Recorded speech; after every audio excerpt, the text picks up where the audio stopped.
ये अकिंचन कथा है। इस बार वेणु गीत का प्रसंग हमने यहाँ के लिए निश्चित किया है। बंधुओं, हमारे वृंदावन के सबसे पहले ठाकुर हैं श्री गोविंद देव प्रभु। श्री गोविंद देव जी से पूर्व गोवर्धन में प्रकट हुए श्रीनाथ जी। बाकी वृंदावन में जो सबसे पहले ठाकुर प्रकट भये वो आपके श्री जयपुर में विराजते हैं श्री गोविंद देव जी। भगवान के परपौत्र वज्रनाभ ने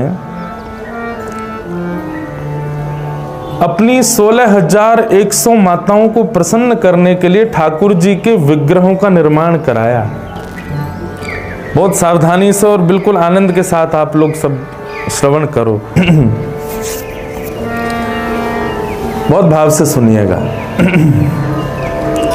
तो वज्रनाभ ने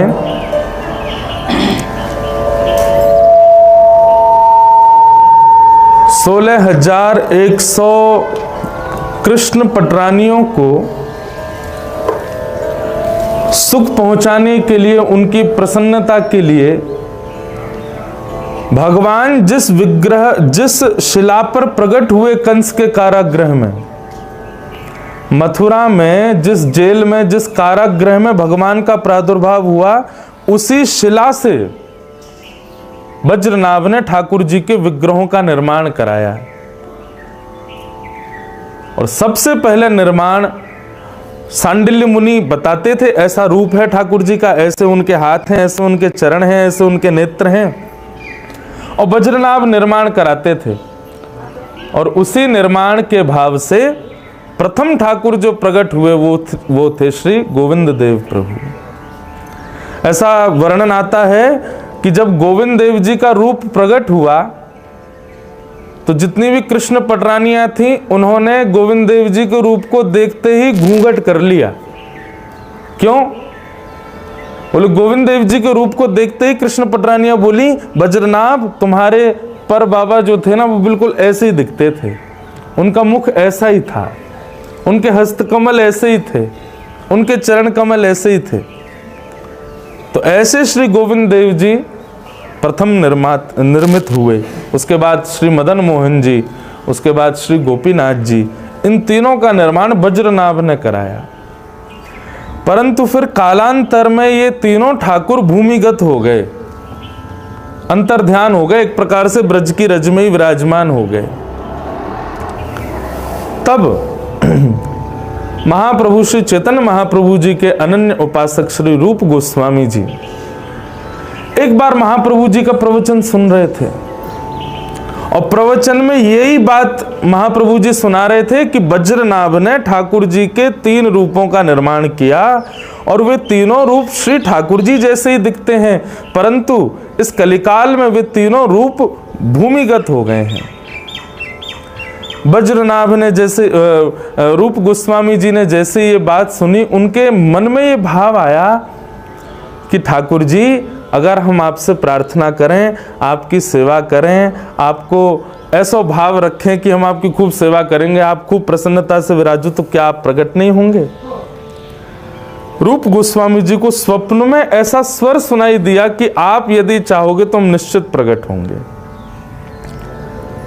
महाप्रभु जी से आज्ञा लेकर के श्री रूप गोस्वामी जी वृंदावन पधारे। उनके साथ में सनातन गोस्वामी जी भी पधारे। सनातन गोस्वामी जी मथुरा में विराजते थे, रूप गोस्वामी वृंदावन में विराजते थे। और वृंदावन में रहकर के खूब भजन किया, खूब भजन किया। केवल किस भाव से कि ठाकुर जी, आपके प्रत्यक्ष रूप को देखने की सामर्थ्य मुझ में नहीं है, पर आपके जैसे रूप जो वृंदावन में भूमिगत हैं, उनको तो मैं देख सकता हूं ना। तो केवल उसी के लिए उन्होंने भजन किया, खूब नाम जप किया। नाम जप करते करते करते करते करते करते बंधुओं, एक दिन श्री रूप गोस्वामी जी इतने भाव विह्वल हो गए, इतना रुदन करने लगे और मन में विचार करने लगे, निश्चित ही मेरे भजन में कोई दुविधा है, मेरे भजन में कोई त्रुटि है। मैं इतना भी नहीं कर पा रहा कि मैं ठाकुर जी के उस अंश रूप का दर्शन कर सकूं। ये व्याकुलता जब श्री रूप गोस्वामी जी के चित्त को सताने लगी, तभी उनके चित्त में नन्हा सा एक स्वरूप त्रिभंग लली ठाकुर जी, बड़े बड़े नेत्र। और एक विशेषता बताएं गोविंद देव जी की, गोविंद देव जी के कान ऐसे हैं आगे की तरफ, मतलब एकमात्र ऐसे ठाकुर हैं जो स्वयं सिद्ध करके बैठे कि मैं श्रोता हूं, मैं सुनवे के काजे बैठा हूं। ऐसे कान हैं उनके आगे की तरफ। अभी गौर से देखना कभी शयन आरती में या मंगला आरती में श्री गोविंद देव जी के कान स्पष्ट दिखाई देते हैं, मानो अपने कानन को आगे करके बैठे हैं कि जो आके मुंह को कुछ। अच्छा, ये आर्त सुनने के लिए नहीं बैठे, ये मत सोचियो कि अपनी दुविधा बताओ, अपनी विडंबनाएं बताओ, अपने ये सब बताओ उनको सुन, नहीं, ये तो रसिकन की वाणी सुनवे को बैठे हैं, आपको भजन सुनवे को बैठे हैं, आपके भाव सुनवे को बैठे हैं। यहाँ कितने सारे बालक ऐसे हैं जिन्होंने तीनों कथाएं सुनी है। यहाँ ये एक बैठो है और एक वो बैठी हैं, एक बालक ये है, ये बालक कहाँ है हमारे हैं एक और 2-3 बालक और मुझे दिखाई नहीं दे रहे, वो सब यहीं बैठे हैं। ये लोग नित्य जाते हैं और नित्य गोविंद देव जी को भक्तमाल सुनाते हैं। नित्य एक भक्त का चरित्र, रोंगटे खड़े होने लगे, नेत्रों से अश्रुपात होने लगा और मुख से गोविंद गोविंद गोविंद नाम ध्वनि प्रकट होने लगी। और वही स्वरूप रूप गोस्वामी जी से बोले, बाबा तू यहां बैठो है, मैं तेरी प्रतीक्षा कर रहा हूं। रूप गोस्वामी जी ने पूछा, कहां है भगवान? बोले पासी में जो गोमा टीला है ना, मां देखियो, वह गोमा टीला पे एक पर्वत खंड है, वह पर्वत खंड पे गैया जावे और गैया जाके रोज एक एक स्थान पे जाके अपने थन से अनायासी दुग्ध की धार बहावे। वो जहां दुग्ध की धार बहावे वहीं मैं बैठा हूं। आहा, वो मोहिनी सूरत, वो सुंदर रूप देख करके श्री रूप गोस्वामी जी को पहले तो चेतना ही नहीं हुई। पहले तो मैं कहा करता हूं बंधुओं कथा में एक बात, ठाकुर जी का आपको अनुभव होगा, ठाकुर जी आपके जीवन में आएंगे तो सबसे पहली स्थिति क्या होगी कि आप अपने तन की सुध भूल जाओगे। यदि आपको इतनी सुध है कि मुझे उठना है, मुझे पान करना है, मुझे खाना है, मुझे कुछ विचार करना है, तो आप अभी ठाकुर जी से नहीं मिले। ठाकुर जी का किंचित भी अनुभव यदि होगा तो सबसे पहले आप तन शुद्ध भूल जाओगे, आपको देह शुद्ध नहीं होगी।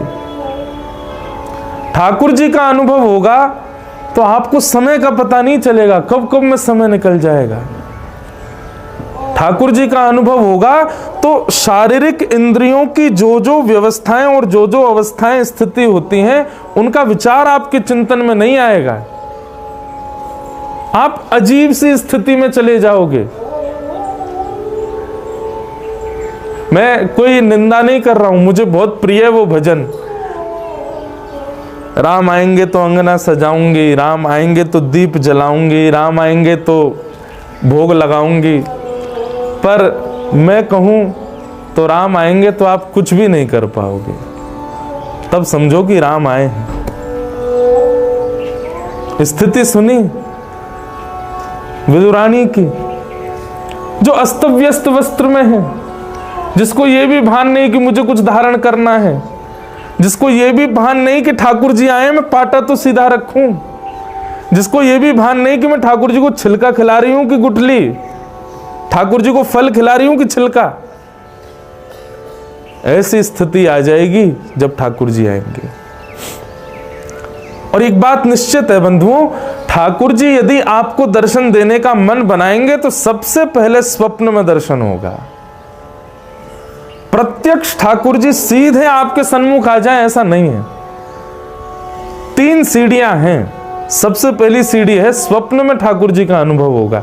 या तो ठाकुर जी दिखेंगे, या ठाकुर जी का धाम दिखेगा, या ठाकुर जी का चिंतन और ठाकुर जी की उपासना, ठाकुर जी की रसलीला गाने वाले वैष्णव दिखेंगे।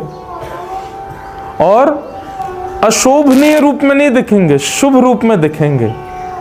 नृत्य करते हुए दिखेंगे, कीर्तन गाते हुए दिखेंगे, कथा सुनाते हुए दिखेंगे वैष्णव। धाम का दर्शन स्वच्छ रूप में होगा, और या फिर स्वप्न में ठाकुर जी की अनुभूति होगी। तो तो ये प्रथम सीढ़ी है। ठाकुर जी यदि मिलने का मन बनाएंगे सबसे पहले स्वप्न में आएंगे। ठाकुर जी यदि मिलने का मन बनाएंगे तो दूसरी स्थिति क्या होगी? अनुभूति। जैसे अभी हवा स्पर्श कर रही है हमारे तन को, ऐसे कहीं ना कहीं ऐसी अनुभूति होगी कि ठाकुर जी हैं। मैं कहता हूं कथाओं में, फिर इत्र की सुगंधी आने पर यह नहीं लगेगा कि कोई फ्रेग्रेंस की दुकान पास में, यह लगेगा कि श्याम सुंदर तो नहीं घूम रहे हैं। मोर पंख देख करके ये नहीं लगेगा कि मोर होगा पास में, बल्कि ऐसी भावना आएगी कि कहीं श्याम सुंदर तो नहीं गुजर के गए। कहीं चंदन छिड़का हुआ दिख जाए तो ये भाव नहीं होगा कि किसी ने चंदन छिड़का है, बल्कि ये भाव आएगा श्री कृष्ण के चरणों में लगा हुआ कुमकुम ही तो नहीं है। ऐसी अनुभूतियां, जैसे कई बार आप बादल देखते हैं तो बादलों में आकृति दिखाई देती है, पर ठाकुर जी जिससे मिलने का मन बनाएंगे उसको पहले स्वप्न में ठाकुर जी दिखेंगे, दूसरे में ऐसे अनुभव होंगे उसको बादलों में आकृति भी ऐसी दिखेगी कि ये तो श्याम सुंदर हैं। कई बार मार्बल में सुंदर सुंदर आकृति बनी रहती, तो मार्बल में भी वो देखेगा तो इसको लगेगा नहीं श्याम सुंदर हैं। वो वृक्ष की आकृति देखेगा तो वहां भी श्याम सुंदर हैं। उसको जगह जगह अनुभूति होने लगेगी। अरे कहां तक कहें, वो मानवों को भी देखेगा ना तो मानवों में भी कहीं ना कहीं लक्षण श्याम सुंदर के दिखेंगे। कोई सामान्य तिलक लगा करके, सामान्य केवल वैष्णव भेष धारण करके भी आ जाएगा ना तो आपको लगेगा श्याम सुंदर ऐसे दिखते होंगे, ऐसी स्थिति हो जाएगी। तो प्रथम ठाकुर जी यदि मिलने का मन बनाएंगे तो स्वप्न में मिलेंगे। दूसरी बात, ठाकुर जी यदि मिलने का मन बनाएंगे तो इस प्रकार की अनुभूतियां होने लगेंगी। यत्र तत्र सर्वत्र आपको आकृतियों में भी श्री कृष्ण दिखेंगे। और तीसरा, ठाकुर जी मिलने का मन बनाएंगे तो फिर ये विचार नहीं करेंगे कि आप कहाँ हो, किस भाव में हो, कैसे हो। वे सन्मुख आकर के आपको प्रत्यक्ष दर्शन देंगे। स्वप्न दर्शन, अनुभूति दर्शन और प्रत्यक्ष दर्शन, ये तीन विधा है। किसी भी भक्त का चरित्र देख लो, भक्तिमती मीराबाई हो, भक्तिमती करमती बाई हो, हमारे गोस्वामी श्री गोस्वामी तुलसीदास जी हों, सूरदास जी हों, सबको पहले अनुभव ही हुआ है, अनुभूति में ही दिखा है कि ठाकुर जी हैं, फिर प्रत्यक्ष दिखे। तो श्री रूप गोस्वामी जी के चित्त में जो स्वरूप आया, उसने कहा मैं गोमा टीला में बैठा हूं, और वह गोमा टीला में जहां गैया जाकर के अपनो अनायास दुग्ध बहावे, वहीं ते मेरो स्वरूप निकालो। रूप गोस्वामी दौड़ करके गए, गोमा टीला के ऊपर जाकर के देखा, तभी एक वेद लक्षणा गौ माता आई, और गौ माता एक शिखर के ऊपर जाके खड़ी हुई और अनायास ही बिना किसी के हाथ लगाए ही उसके थनों से दुग्ध प्रवाह होने लगा। रूप गोस्वामी जी ने जाकर के प्रणाम किया, पुष्प अर्पित किए, प्रणाम वंदन करके जैसे ही वहां के उस भाव को, जो मिट्टी आदि थी उसको थोड़ा विलग किया, तभी प्रकट भये हमारे श्री गोविंद देव प्रभु। श्री राधा गोविंद देव प्रभु की। सब सुख सागर रूप जागर, रहे वृंदावन धाम। सब सुख सागर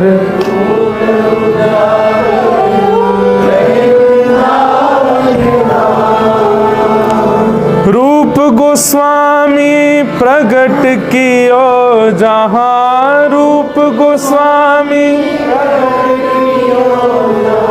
रूप गोस्वामी प्रगट कियो जहां, रूप गोस्वामी राधा गोविंद रूप निधान। वृंदावन प्यारो वृंदावन, वृंदावन मेरो हे श्री वृंदावन प्यारो वृंदावन,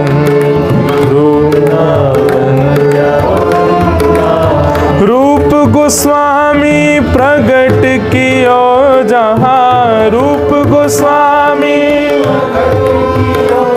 श्री रूप गोस्वामी प्रगट कियो जहां,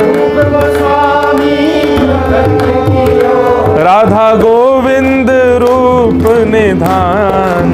वृंदावन प्यारो वृंदावन, वृंदावन हे श्री वृंदावन मेरो वृंदावन।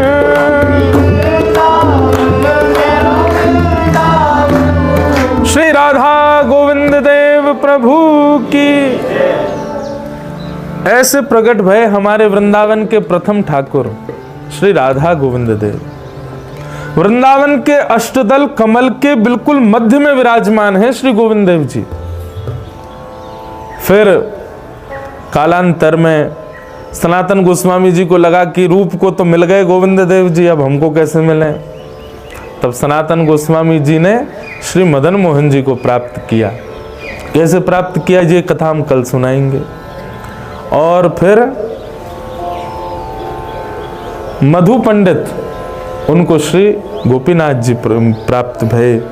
और देखो कितने भाग्य की, सौभाग्य की आप लोगों की बात है कि हमारे वृंदावन के सप्त निधियों में 2 निधि तो आपके जयपुर में ही विराजते हैं, श्री राधा गोविंद देव जी और श्री गोपीनाथ जी।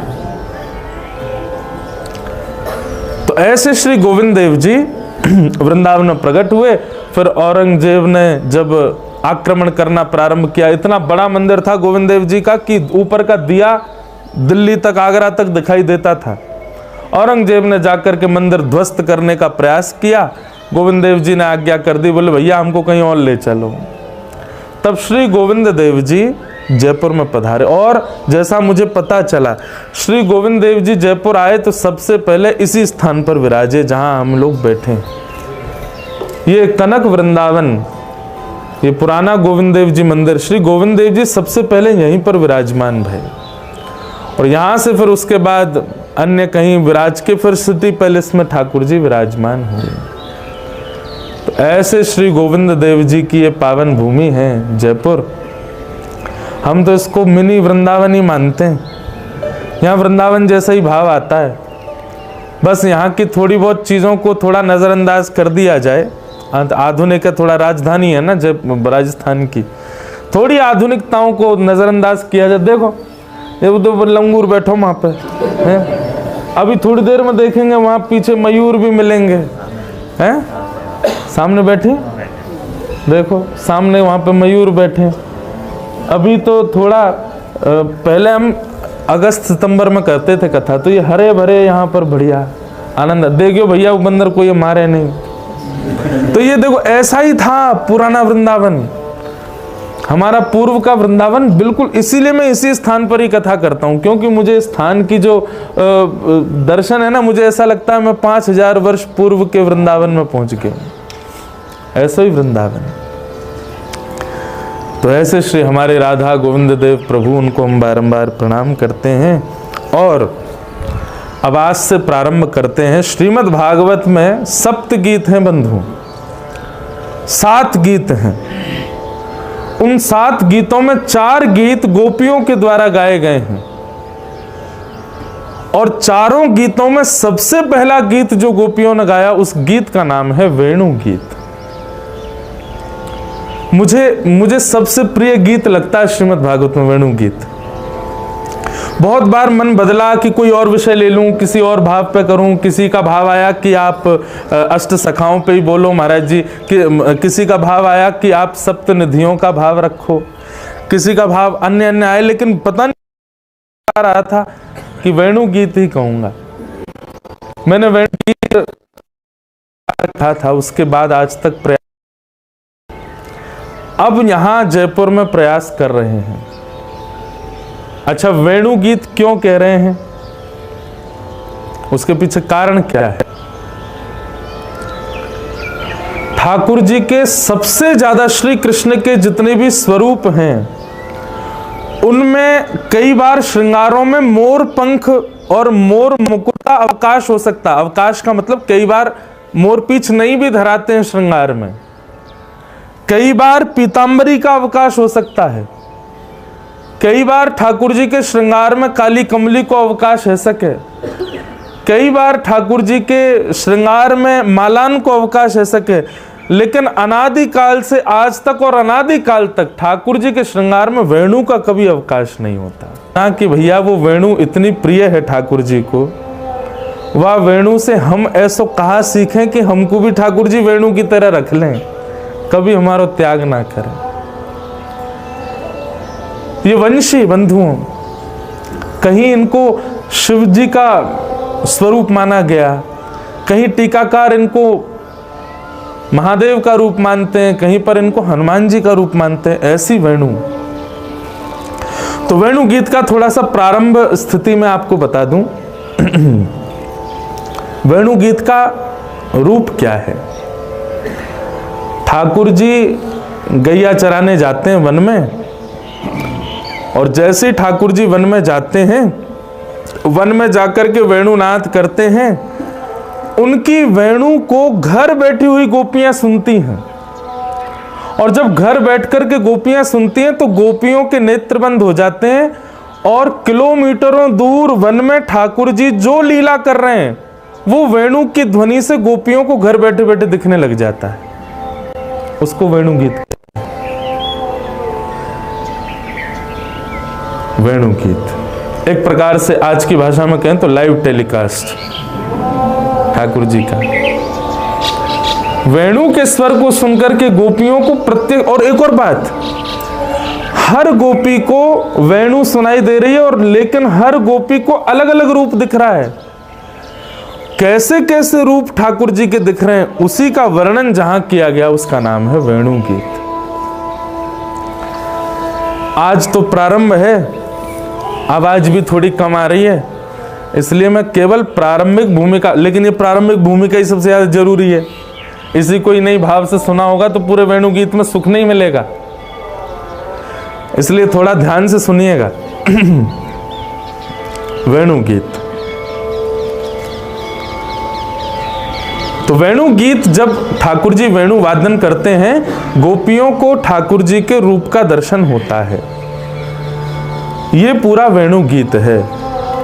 अब वेणु गीत का प्रारंभ कर रहे हैं। बंधु, आप थोड़ी देर के लिए भूल जाओ, आप सब जयपुर में हैं, थोड़ी देर के लिए भूल जाइए कि आपको नाम कहा है, ऊपर से हवा लग रही है, वर्षा गिर रही है, आवाज कम आ रही, सब भूल जाओ।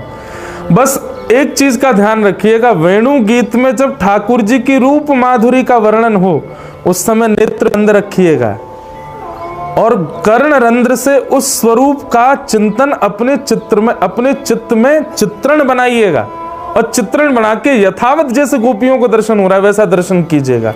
हम प्रमाणित करके कह रहे हैं कि इन 3 दिवस के इस वेणु गीत के सत्र में ठाकुर जी के प्रत्यक्ष दर्शन का कुछ अंश तो हमको प्राप्त होगा ही होगा, निश्चित होगा। गोपी गीत सब गाते हैं, पर उस गोपी गीत की भूमिका वेणु गीत से प्रारंभ होती है।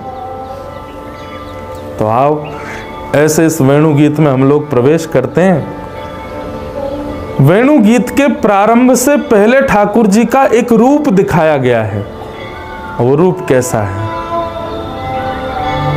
दर्शन करो। बरहा पीडम नटवर वपु कर्णयो कर्णकारम बिभ्रदवासः कनक कपिसं वैजयन्तीं च मालां रन्ध्रान् वेणुमधर सुधया पूरयन् गोपवृन्दैः वृन्दारण्यं स्वपदरमणम् प्राविशद गीत कीर्ति। अच्छा, एक बात, यदि वेणु गीत नहीं होता तो श्रीमद् भागवत के वक्ता श्री सुखदेव जी हमको कभी प्राप्त नहीं होते। श्री सुख परंपरा से अभिसिंचित स्थान आपके जयपुर में विराजमान है, सरस निकुंज। कभी कभी जो लोग कथा सुनते हैं उन लोगों ने कभी पद सुने होंगे, सरस माधुरी जी के पद गाता हूं मैं कथा में। वो सरस माधुरी जी जो जिनके पद हम गाते हैं उनका स्थान यही है, गोविंद देव जी मंदिर के पास में। जरूर जा बंधुओं, ये रसिक जनों के स्थान ढूंढते रहा करो। वृंदावन भी जाते हो तो केवल राधा वल्लभ, राधा रमण और बिहारी जी दर्शन करके संतुष्ट मत हो जाया करो, खोजा करो कहाँ हैं वैष्णव जन, कहाँ विराजते हैं। उनके स्थानों पे जाओ, जाकर के थोड़ी देर वहां बैठो, वहां की रज इकट्ठी करो, उसको नित्य माथे से लगाओ। वहां विराजमान महाराज जी, वहां विराजमान पूर्वाचार्यों के ग्रंथ पढ़ो। ये सब आपको करना है, इसी से ही भक्ति में वर्धन होगा। तो अभी तो 3 दिन में नहीं, 3 दिन कथा सुन लो, उसके बाद कभी अवकाश हो सरस निकुंज जाइएगा, वहां जाके ठाकुर जी का दर्शन करिएगा। और कई सरस निकुंज के भी यहाँ पर वैष्णव श्रोता बैठे हैं, तो वहां जरूर जाया कीजिए। सरस माधुरी जी के ऐसे मधुर मधुर पद हैं, हम गाएंगे कथा में। तो वेणु गीत नहीं होता तो श्री सुखदेव जी की प्राप्ति नहीं होती हम लोगों को। क्यों? सुखदेव जी के साथ क्या हुआ? वो जन्म लेते ही यम प्रव्रजंतम अनुपेत मपेत कृत्यम द्वैपायनो विरह कातर आजुहाव पुत्रेति तन्मय तया तरवो भिनेदु तम सर्वभूत हृदय मुनिमान तोष्मे। जो जन्म लेते ही वन में चले गए थे, ध्यान में गए थे, निर्गुण निराकार ब्रह्म के ध्यान में गए थे। लेकिन वेदव्यास जी महाराज ने जब भागवत की रचना की तो भागवत की रचना करके उन्होंने अपने शिष्यों को बुलाया और बुला करके कहा कि घर घर में जन जन में भागवत जी को पहुंचाने के लिए एक युवा श्रेष्ठ वक्ता की आवश्यकता है, और वो गुण मेरे पुत्र सुखदेव में है। पर सुखदेव को बुलाया कैसे जाए? तब वेणु गीत का ये जो श्लोक है, ये श्लोक वेदव्यास जी ने छोटे छोटे बच्चों को याद करा दिया और कहा कि तुम पहाड़ों पर जाकर के इसका आर्तनाद करना, इसका उच्च स्वर में वाचन करना। यदि स्वर सुनकर के कोई बालक कहे कि मुझको ये रूप जिनका तुम बता रहे हो इनका पूर्ण दर्शन कराओ, तो उस बालक को लेकर के मेरे पास आ जाना। तब वो छोटे छोटे बालक हिमालय पर गए और हिमालय पर जाकर के इस श्लोक का वाचन किया। बरहा पीड़म नटवर वपुः कर्णयो कर्णकारम। अब ठाकुर जी की छवि बनाना, कैसे हैं ठाकुर जी? वर्णन कर रहे हैं। वरहा पीड़म, ठाकुर जी ने टेढ़ा मुकुट पहना हुआ है। अच्छा, मैं कथा में बताता हूं ठाकुर जी टेढ़ा मुकुट क्यों पहनते हैं। हमारे गोविंद देव जी, राधा रमण जी, राधा वल्लभ जी ये टेढ़ो मुकुट का क्यों पहने? एक श्री स्वामी हरदास जी का पद है, यदि अभी मिल जाए तो मैं सुनाऊं। जहां जहां चरण परत प्यारी जू के, तहां तहां मन मेरो करत है छाँव। इस प्रकार के भाव हैं, अभी मिल जाएगा तो सुनाऊंगा।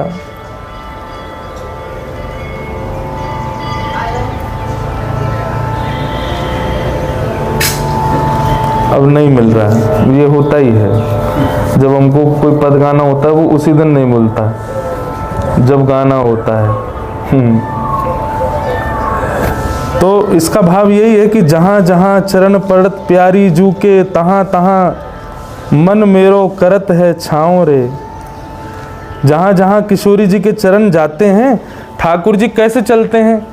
सदा राधा गोविंद देव जी के तो नेत्र ऐसे ही सामने विराज रहे हैं, पर अधिकतर हमारे ठाकुर जी के श्रृंगार की प्रणाली का ऐसा भाव है, ठाकुर जी के नेत्र नीचे रहते हैं, थोड़े ऐसे रहेंगे नीचे की ओर, कटाक्ष नेत्र नीचे की ओर। श्री राधा रमण जी को देखो नीचे विराजेंगे, श्रीनाथ जी को देखो नीचे नेत्र रहते हैं। क्यों? ठाकुर जी नीचे देख क्या रहे हैं?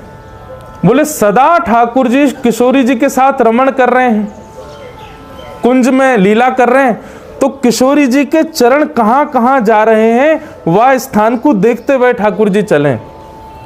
दो विचार करें कि कहीं किशोरी जी के चरण किसी निष्ठुर स्थान पर ना चले जाएं, और दूसरा भाव ठाकुर जी क्या रखते हैं? जैसी किशोरी जी चरण रखती हैं, ठाकुर जी अपने मुकुट को ऐसे घुमाते हैं, वाह,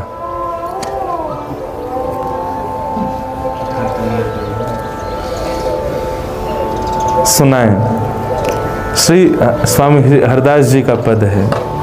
स्वामी जी के पद थोड़े से गाने में ना कठिन होते हैं, पर होते बड़े बढ़िया। जहां जहां चरण परत प्यारी जू के, जहां जहां चरण परत प्यारी जू,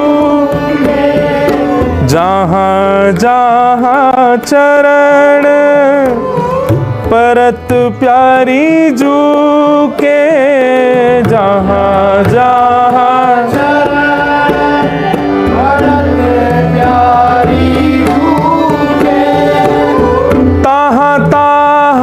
मन मेरो करत है छाँव रे, ताहा ताहा मन मेरो करत है,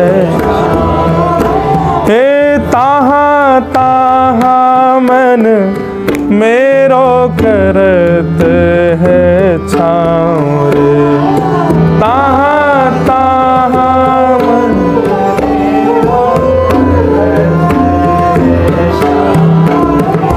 ठाकुर जी क्या कह रहे हैं? बोले भैया श्री जी की सेवा में आपको जो दिख रहा है, बहुत ध्यान से सुनना। ये देखो अंतरंग, आप में से एक बात पहले ही कर दूं, ये 3 दिन का जो सत्र होने वाला है ना, ये बिल्कुल निकुंज लीलाओं का होने वाला है। इसलिए यदि कोई ये सोच के आ रहा हो कि ज्ञान वैराग्य की चर्चा होगी तो भैया क्षमा करियो, बाकी लिया बड़ी बड़ी कथाएं हैं। यहाँ पे आके ज्ञान वैराग्य ना बोलूंगा मैं, यहाँ तो निकुंज की लीला ही चलेगी। ये कुंज निकुंज है भैया, यहाँ तो श्यामा श्याम की अंतरंग लीला ही चलेंगी। तो जो रस में भीगे भय गुल्ला हैं, आप सब लोग गुल्ला हो, जो रस में भीगो भयो होगो वही रसगुल्ला बनेगो, वही को भोग लगाएंगे ठाकुर जी।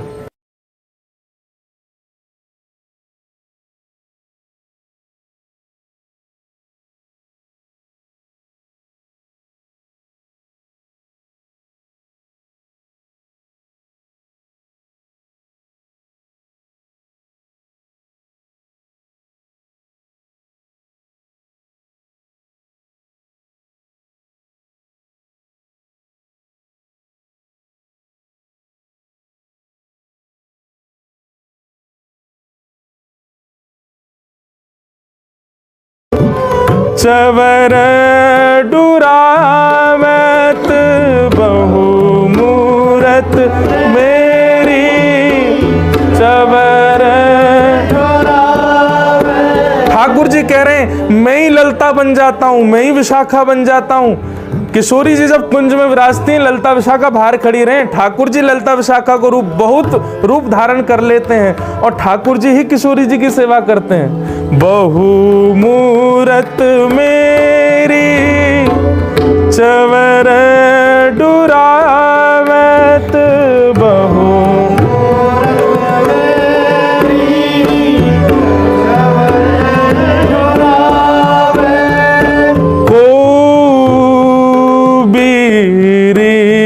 खवावत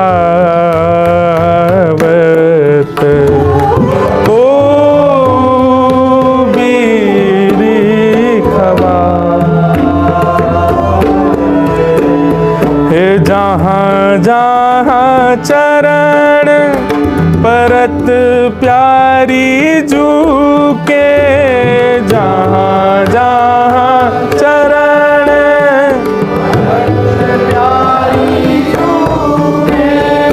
ताहा ताहा मन मेरो करत है छाँव, ताहा ताहा मन मेरो।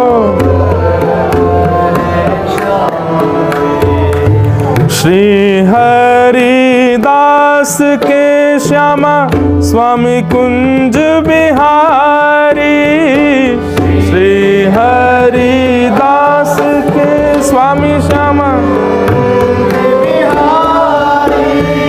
श्री हरिदास के स्वामी श्यामा कुंज बिहारी, श्री हरि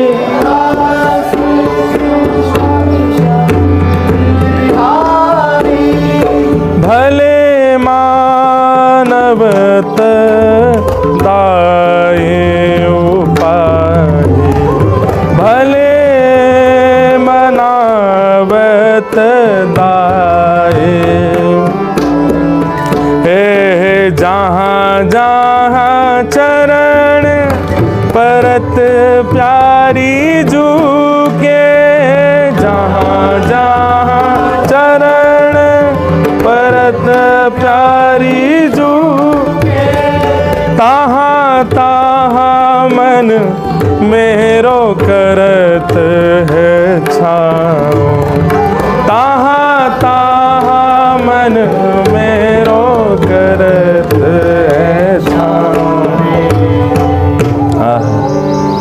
जहाँ जहाँ चरण प्यारी, जहाँ जहाँ चरण परत प्यारी जू के, तहाँ तहाँ मन मेरो करत है छाँव। तो ठाकुर जी मुकुट ऐसा क्यों पहने? ये जादना मुकुट पहने ना, वादना समझियो छतरी पहन के आए हैं, और काय के लिए? किशोरी जी के चरणन के ऊपर छांव करवे के लिए।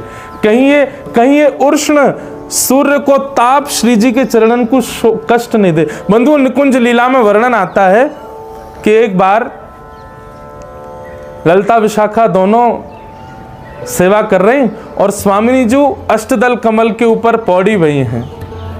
इतने में ठाकुर जी आ गए, और जैसे ठाकुर जी आए तो ललिता जी बोली, कहा है आवाज करते आ रहे हो, नूपुरन न बजाते आ रहे हो, श्री जी उठ जाएंगी हमारी। तो ठाकुर जी अचक अचक के धीरे, अचक अचक समझते हैं, अचक मतलब धीरे धीरे चल के आने लगे। आके ललिता जी से बोले, मोए भी सेवा करन दो श्री जी की। ललिता जी बोली, बात मत करो, चुपचाप खड़े रहो यहाँ पे। ठाकुर जी बोले, मैं सेवा ही तो मांग रहा हूँ, रोक काहे को रही हो मुँह को? बोले, आप देखो श्री जी के चरण देखो लाल पड़ गए ना। बोले, हाँ, आप बोल रहे हो, आपके मुख की उष्णता, आपके मुख से निकलने वाली गर्मी से देखो श्री जी के चरण लाल पड़ गए। तो लाल जी अपना सिर पकड़ के बैठ गए, मैं इतनी दूर से बोल रहा हूँ, मेरे मुख की उष्णता श्री जी के चरणन को लग रही है, ऐसी श्री जी के मैं चरण कैसे दबाऊंगा? ठाकुर जी बोले, मेरे हाथ तो बड़े कठोर हैं, मैं तो सेवा ना कर सकूं। ललिता बोली कि विचार करो, यदि सेवा करनी हो तो ऐसे करियो कि हमारी श्री जी की कोमल अंग को शोभ नहीं हो। तो वहां भी एक पद आता, मैं पद ढूंढ में जाऊंगा तो आधा घंटा लगेगा, हमारे केवल भावी सुना रहा हूं। ठाकुर जी उस पद में वर्णन आता है कि ठाकुर जी कैसे चरण दबा रहे हैं। देखो ये लीला, ये सुख कहाँ बड़ी बड़ी कथान में मिला है? पंडाल की कथान में मिला है? ये केवल यहीं मिला है। बोलो राधा गोविंद देव प्रभु की। ऐसा लग रहा हो कि यहीं शामा शाम लीला कर रहे होंगे। देखो देखियो, 3 दिना में ध्यान रखियो, पीछे कहीं दिखे पीताम्बरी सी एक झलक सी दिख जाएगी पीछे, यहीं डोल रहे होंगे ठाकुर जी। तो पद का भाव क्या है कि ठाकुर जी मन में विचार करें, मैं कैसे सेवा करूं माड़। सो ठाकुर जी अपने एक एक अंग को स्पर्श करके देखें। सब जगह ठाकुर जी को अपनी हड्डी को स्पर्श है जाए। ठाकुर जी के ना ये तो कठोर है, ये वो कठोर है, क्या करें? सब जगह स्पर्श करते करते ठाकुर जी ने यहां छुओ, सोई गदमदरा से गाल ठाकुर जी के। ठाकुर जी बोले, हाँ जे कोमल है। सो श्री जी के चरणन को ठाकुर जी अपने गाल से दबा रहे हैं। ऐसा भाव हमारी निकुंज लीला में भाव वर्णन करें। ऐसा प्रत्यक्ष नहीं लिखा पद में कि ठाकुर जी गाल से चरण दबा रहे हैं। भाव ऐसा है कि श्री जी की ठोड़ी, श्री जी की एड़ी ठाकुर जी की ठोड़ी को स्पर्श कर रही है, और श्री जी को जो अंगूठा वो ठाकुर जी के माथे को स्पर्श कर रहा है। ऐसे ठाकुर जी सेवा कर रहे हैं। तो कैसे कर रहे हैं? ऐसे दबा रहे हैं, अपने गालन से दबा रहे हैं। एक कहीं कथा थी मेरी, वहां एक लाली, वहां ने ये चित्र भी बनाया, मेरे पास रखो घर में आज भी। उसने ऐसा चित्र बनाया कि अष्टदल कमल पर श्री जी पौड़ी हैं, ललिता विशाखा चंवर लेक खड़ी हैं, और ठाकुर जी अपने गालन से ऐसे चरण दबा रहे हैं श्री जी के। तो भैया ये तो मुकुट यही मारे पहने कि श्री जी के चरणन में छांव बनी रहे। तो बरहा पीड़म नटवर वपु, ठाकुर जी मोर मुकुट पहनते हैं, टेढ़ा पहनते हैं। क्यों? इसलिए पहनते हैं टेढ़ा और आगे झुका हुआ पहनते हैं, ताकि सूर्य की किरणों को उसमें समेट लें, श्री जी के चरणन में क्षोभ नहीं हो। बरहा पीड़म नटवर वपु, ठाकुर जी का वपु कहते हैं शरीर को। ठाकुर जी का अंग कैसा है? तो कहते हैं नटवर। नटवर का मतलब क्या होता है? स्टेज परफॉर्मेंस करने वाले जो आकर्षण कर लेते हैं उनको कहते हैं नट। और ठाकुर जी कौन है? बोले नटवर। उन नटों को भी जो आकर्षित करे वो नटवर। नटवर वपु, ठाकुर जी का अंग कैसा है? बोले नटवर जैसा है। बरहा पीड़म नटवर वपु, छवि बनाना अपने चित्त में। कर्णयो, कर्णकारम। यहां गोपियां कहती हैं ठाकुर जी के कान तो दो ही हैं, पर कुंडल ठाकुर जी ने एक ही पहनो। काय को पहनो है? पुष्प को कुंडल पहनो है। जैसे पुष्प तोड़ के ठाकुर जी ने अपने यहां कानन के ऊपर यहां लगा रखो है। इतने में श्रीदामा मधुमंगल बोले लाला अब या उंगली को पकड़ के मधुमंगल चले या उंगली को पकड़ के श्रीदामा चले। तो जा तरफ पुष्प है वो ही सखा इतरावे, मेरी तरफ पुष्प कर रखो, मुझे तो ज्यादा प्रेम करे लाला। सो दूसरी तरफ श्रीदामा के लाला देगी मधुमंगल बहुत इतरा रहे हो, तो या पुष्प को निकाल के यहां लगा, हमारी तरफ लगा। सो ठाकुर जी कर्ण योह कर्णकारम, दो कान हैं पर कुंडल एक ही है पुष्प का, तो ठाकुर जी ऐसे निकालते हैं और दूसरे कान में धारण करते हैं। हमारे पूज्य नाना जी पंडित श्री कृष्णलाल शास्त्री जी वो तो इतना सुंदर वर्णन करते थे। वो कहते बोले लाल जी ऐसे पुष्प निकाल के यूं ना पहने तो रजनीकांत स्टाइल है। कैसे? यूं निकाले पुष्प और यूं उछाले आकाश में और यूं कान करें वो आके यहीं पे गिरे। कर्णयोः कर्णकार। आहा बरहा पीड़म नटवर वपु कर्णयोः कर्णकारम। और जा तरफ पुष्प गिरे ना कानन में आके, वह तरफ के सखा वह तरफ खड़े भाई बछड़ा बछिया वे इतने आनंदित है जाए कि उनके नेत्रन से प्रेमाश्रु गिर जाए। कर्णयोः कर्णकारम। आहा विभ्रदवासः कनक कपिसम। ठाकुर जी पीतांबरी पहनते हैं, हमने जो पहनी है इसको कहते हैं श्वेतांबर। ये पीलो कर दो, तेसु के पुष्प रंग डाल के, तेसु के पुष्पन ने बढ़िया जल में भिगो के बाद से जब पीलो रंग है जाए वही मैं श्वेतांबर को डाल दो, यही पीलो है जाएगा। ऐसे ठाकुर जी पीतांबरी पहनते हैं।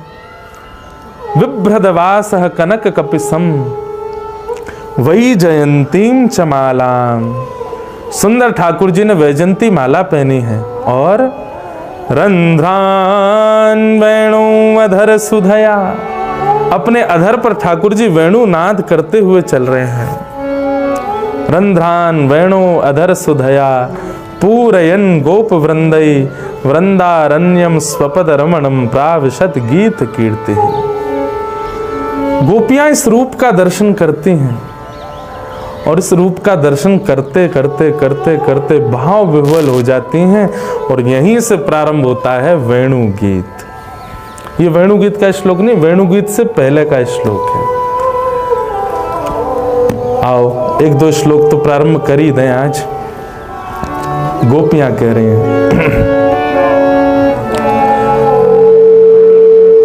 अक्षणवता फलमिदं न परम विदाम सख्य प्रसूननु विवेशयतो वयस्यै वक्त्रं ब्रजे ससुतयोरनुवेणुजुष्टं यैर्वानिपीतमनुरक्त कटाक्षमोक्षम।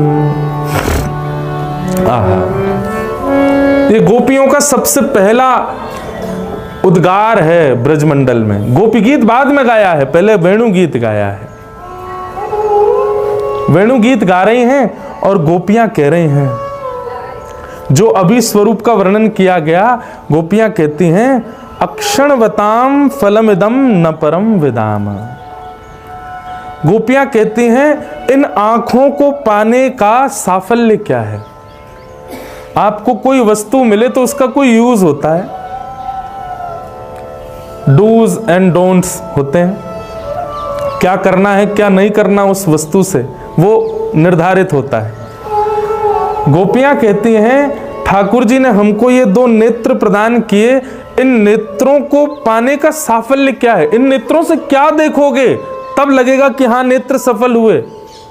तब गोपियां कहती हैं सख्य प्रसूननु विवेशयतोर्वयस्यै वक्त्रम ब्रजेश सुतयोरनुवेणुजुष्टम यैर्वा निपीत मनुरक्त कटाक्ष मोक्षम। आहा, गोपियां कहती हैं जिसने इन नेत्रों से सब कुछ देख लिया परंतु कभी वेणु रव करते हुए, घुंघराले केश जिनके हैं, पीताम्बरी जिन्होंने पहनी है, गैयाओं के आगे पीछे जो डोल रहे हैं, ऐसे श्याम सुंदर को जिन्होंने एक बार भी अपने नेत्रों से नहीं देखा संपूर्ण जीवन में, निश्चित है कि उन्होंने नेत्रों को पाने का साफल्य पाया ही नहीं है। उन्होंने नेत्रों से कुछ देखा ही नहीं है। बंधुओं,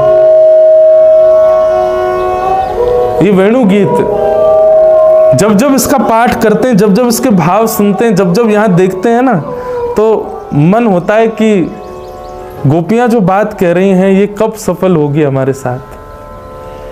आहा, सूरदास जी महाराज, उनसे कोई ऐसे ताने देता था, सूरदास जी तुम 24 घंटे ठाकुर जी के कीर्तन गाते रहते हो, ठाकुर जी के भाव गाते रहते हो, और देखो ठाकुर जी ने कितना बुरा किया तुम्हारे साथ। और क्या बुरा किया? बोले तुमको नेत्र ही नहीं दिए। सूरदास जी कहते हैं मुझसे ज्यादा सौभाग्यशाली संसार में कोई नहीं है। बोले क्यों? बोले आप लोगों को नेत्र मिले हैं, इसका मतलब आप बाकी की वस्तुएं भी देख सकते हो, लेकिन ठाकुर जी ने मुझको नेत्र नहीं दिए। क्यों? ठाकुर जी ने मुंह को वचन दिया, बोले तू कछु मत देखे, तेरे नेत्रन को देखवे की शक्ति तभी आएगी जब मैं तेरे सामने आऊंगा, तू और कछु देखवे के काजे है ही ना है। ठाकुर जी ने मुझे नेत्र इसलिए नहीं दिए ताकि मैं नेत्रों से कुछ और ना देखूं। मेरे नेत्र तो केवल तब खुलेंगे जब श्याम सुंदर मेरे सामने आएंगे। मैं जब उनको देखूंगा तभी मुझे नेत्र प्राप्त करने का साफल्य होगा। सूरदास जी अपने भाव में कहते हैं कि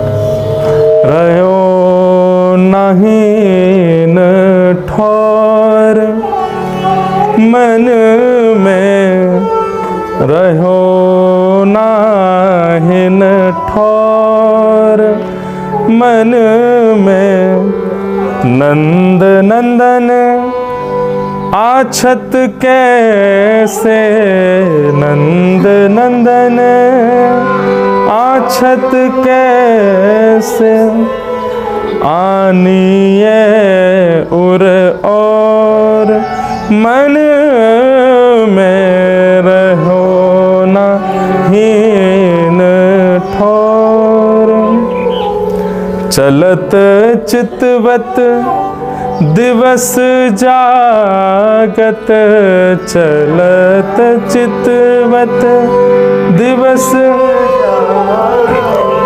स्वप्न सोवत राती, स्वप्न सोवत राती,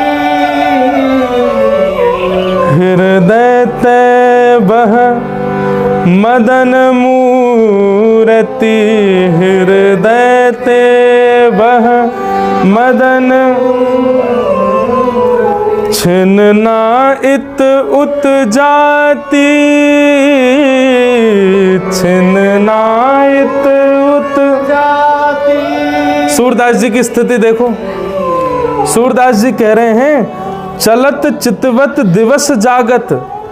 बोले मैं चलता भी रहता हूं तब भी मुझे वही दिखते रहते हैं। दिवस जागत, दिन में जब जगा हुआ होता हूं तब भी वही दिखते हैं, रात्रि को सो जाता हूं तब भी वही दिखते हैं। बोले कौन दिखता है? बोले हृदय ते वह मदन मूर्ति, छिन्न इत उत जाति। अरे भैया, जिसके चित्त में साक्षात मदन मोहन जी विराज रहे हों, उसको नेत्रों से भला कुछ और देखने की इच्छा कैसे हो सकती है? हमारे वृंदावन में क्या में निधिवन में कोई चलोगे और रात में अगर बैठ गए हो तो सुबह तक अंधो है जाए, सेवा कुंज में कोई चलोगे सुबह तक बावड़ो है जाए। बस एक बात कहूं, ये केवल निधिवन और सेवा कुंज में नहीं, हमारी दृष्टि यदि हो तो पूरे वृंदावन के कोई भी कोने में भी ये स्थिति है सके। ठाकुर जी की लीला केवल और केवल वहीं सीमित स्थानों पर नहीं होती, हर जगह है रही है। हमारे पास देखने को दृष्टि नहीं है। और एक बात सत्य मानियो, ठाकुर जी यदि दिख गए तो नेत्र यदि होंगे भी ना तो शायद तुम स्वयं ही फोड़ लोगे, बोले कि अब कुछ देखना ही ना है मुझे।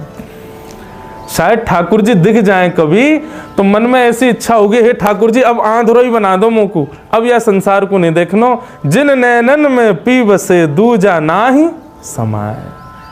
जिन नेत्रन में एक बार ठाकुर जी बस गए, उन नेत्रन से अब और कुछ देखने की इच्छा नहीं होगी। एक बात याद रखियो बंधु, आप भजन करते हो, आप नित्य मंदिर जाते हो, कथा सुनते हो, नित्य ठाकुर जी का कीर्तन करते हो, पर फिर भी अन्यत्र भावों में आपकी रुचि बढ़ रही है, इसका मतलब अभी ठाकुर जी के स्वीकारीकरण से कोसों दूर हो। क्योंकि अन्यत्र रुचि जाने का मतलब ही यही है कि अभी ठाकुर जी ने स्वीकार किया नहीं है। कई लोग होते हैं, उनको मैं देखता हूं, वो भक्ति भाव में जब आते हैं तभी वैष्णव रहते हैं, जैसे ही इतर को गए तुरंत अपने वैष्णव भेष, वैष्णव भाव सबका त्याग कर दे, तुरंत सांसारी बन जाते हैं। वही जो सवेरे तिलक आदि में दिख रहे, वही फटी जींस में डोल रहे हैं, फिर बाद में हैं वो क्लब में भी जा रहे हैं, पार्टी में भी जा रहे हैं, कुछ खा पी थोड़ी रहे महाराज जी, बस जा ही तो रहे हैं। अरे कहीं तुम्हारो चित्त जा भी कैसे रहो है।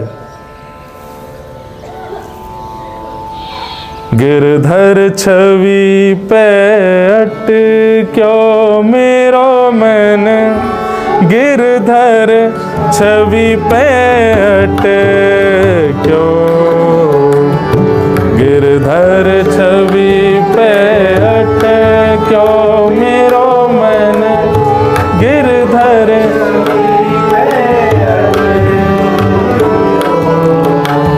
ललित त्रिभंगी चाल पे चल के, ललित त्रिभंगी चाल पे चल, ललित त्रिभंगी चाल पे चल के,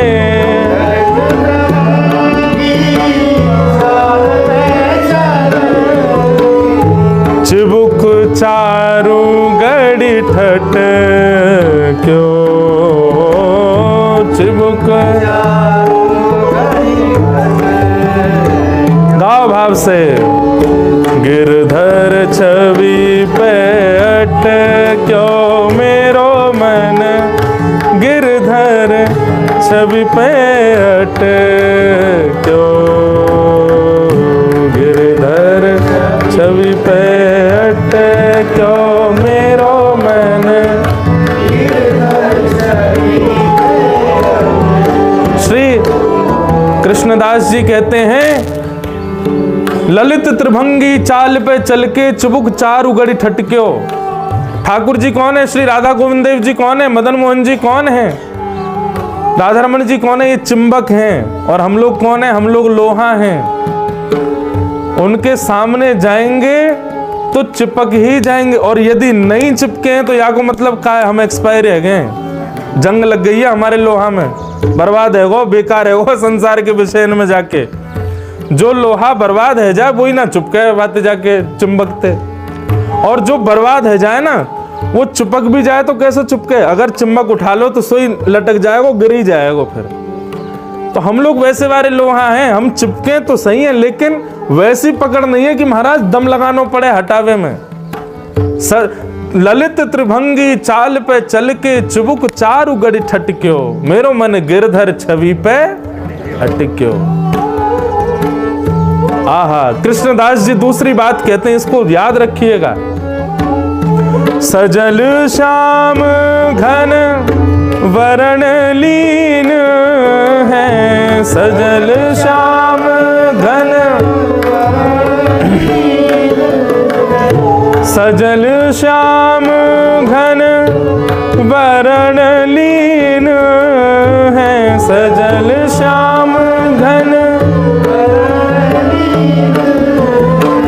फिर चित अनंत न भटक्यो, फिर चित। ठाकुर जी ने यदि वर्ण कर लियो तो चित्त कहीं नहीं भटकेगो, चित्त विषय की ओर जावेगो ही नहीं। आप जबरदस्ती प्रयास भी करोगे कि मैं विषय को नेक अनुसंधान करूं तो आपको मन अपने आप हट जाएगो। फिर चित्त अनंत न भटक्यो, ये कैसे वैष्णव हैं जो वैष्णव भी हैं और चित्त को दूसरी जगह भी लगा लेते हैं? ये स्वीकार नहीं किए अभी ठाकुर जी ने। इसलिए भैया यदि आप वैष्णव वेश धारण करो, वैष्णव बन गए हो, तो या को प्रयास भी करो कि हमारो चित्त अन्यत्र कहीं नहीं जावे। हे कृष्ण दास किए प्राण न्युछावर,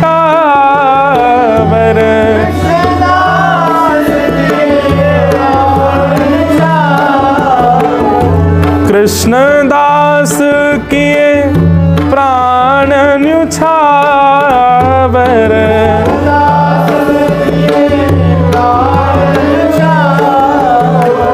यह तन जग सिर पट क्यों, यह तन जग सिर पट, गिरधर छवि पे अट क्यों मेरो मन, गिरधर छवि पे अट क्यों, गिरधर छवि पे अट क्यों मेरो मन, गिरधर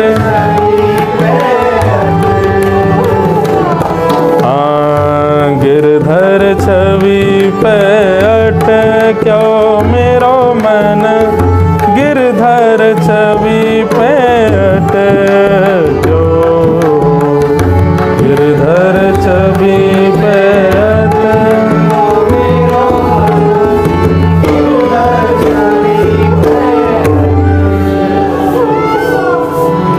श्री गोवर्धन नाथ की। तो सजल श्याम घन वर्ण लीन है, फिर चित अनत न भटक्यो। श्री सूरदास जी क्या कह रहे हैं? हृदय ते वह मदन मूर्ति छिन न इत उत जाती। एक क्षण के लिए भी वो मूर्ति मेरे चित्त से नहीं जाती। हमारे वृंदावन की प्रसिद्ध कथा है कि एक गोपी ध्यान धर के बैठी यमुना जी के तट पर। गोपी, नारद जी महाराज बोले वाह वाह वाह, देखो आज एक ब्रजवासिनी बैठ करके ध्यान कर रही है।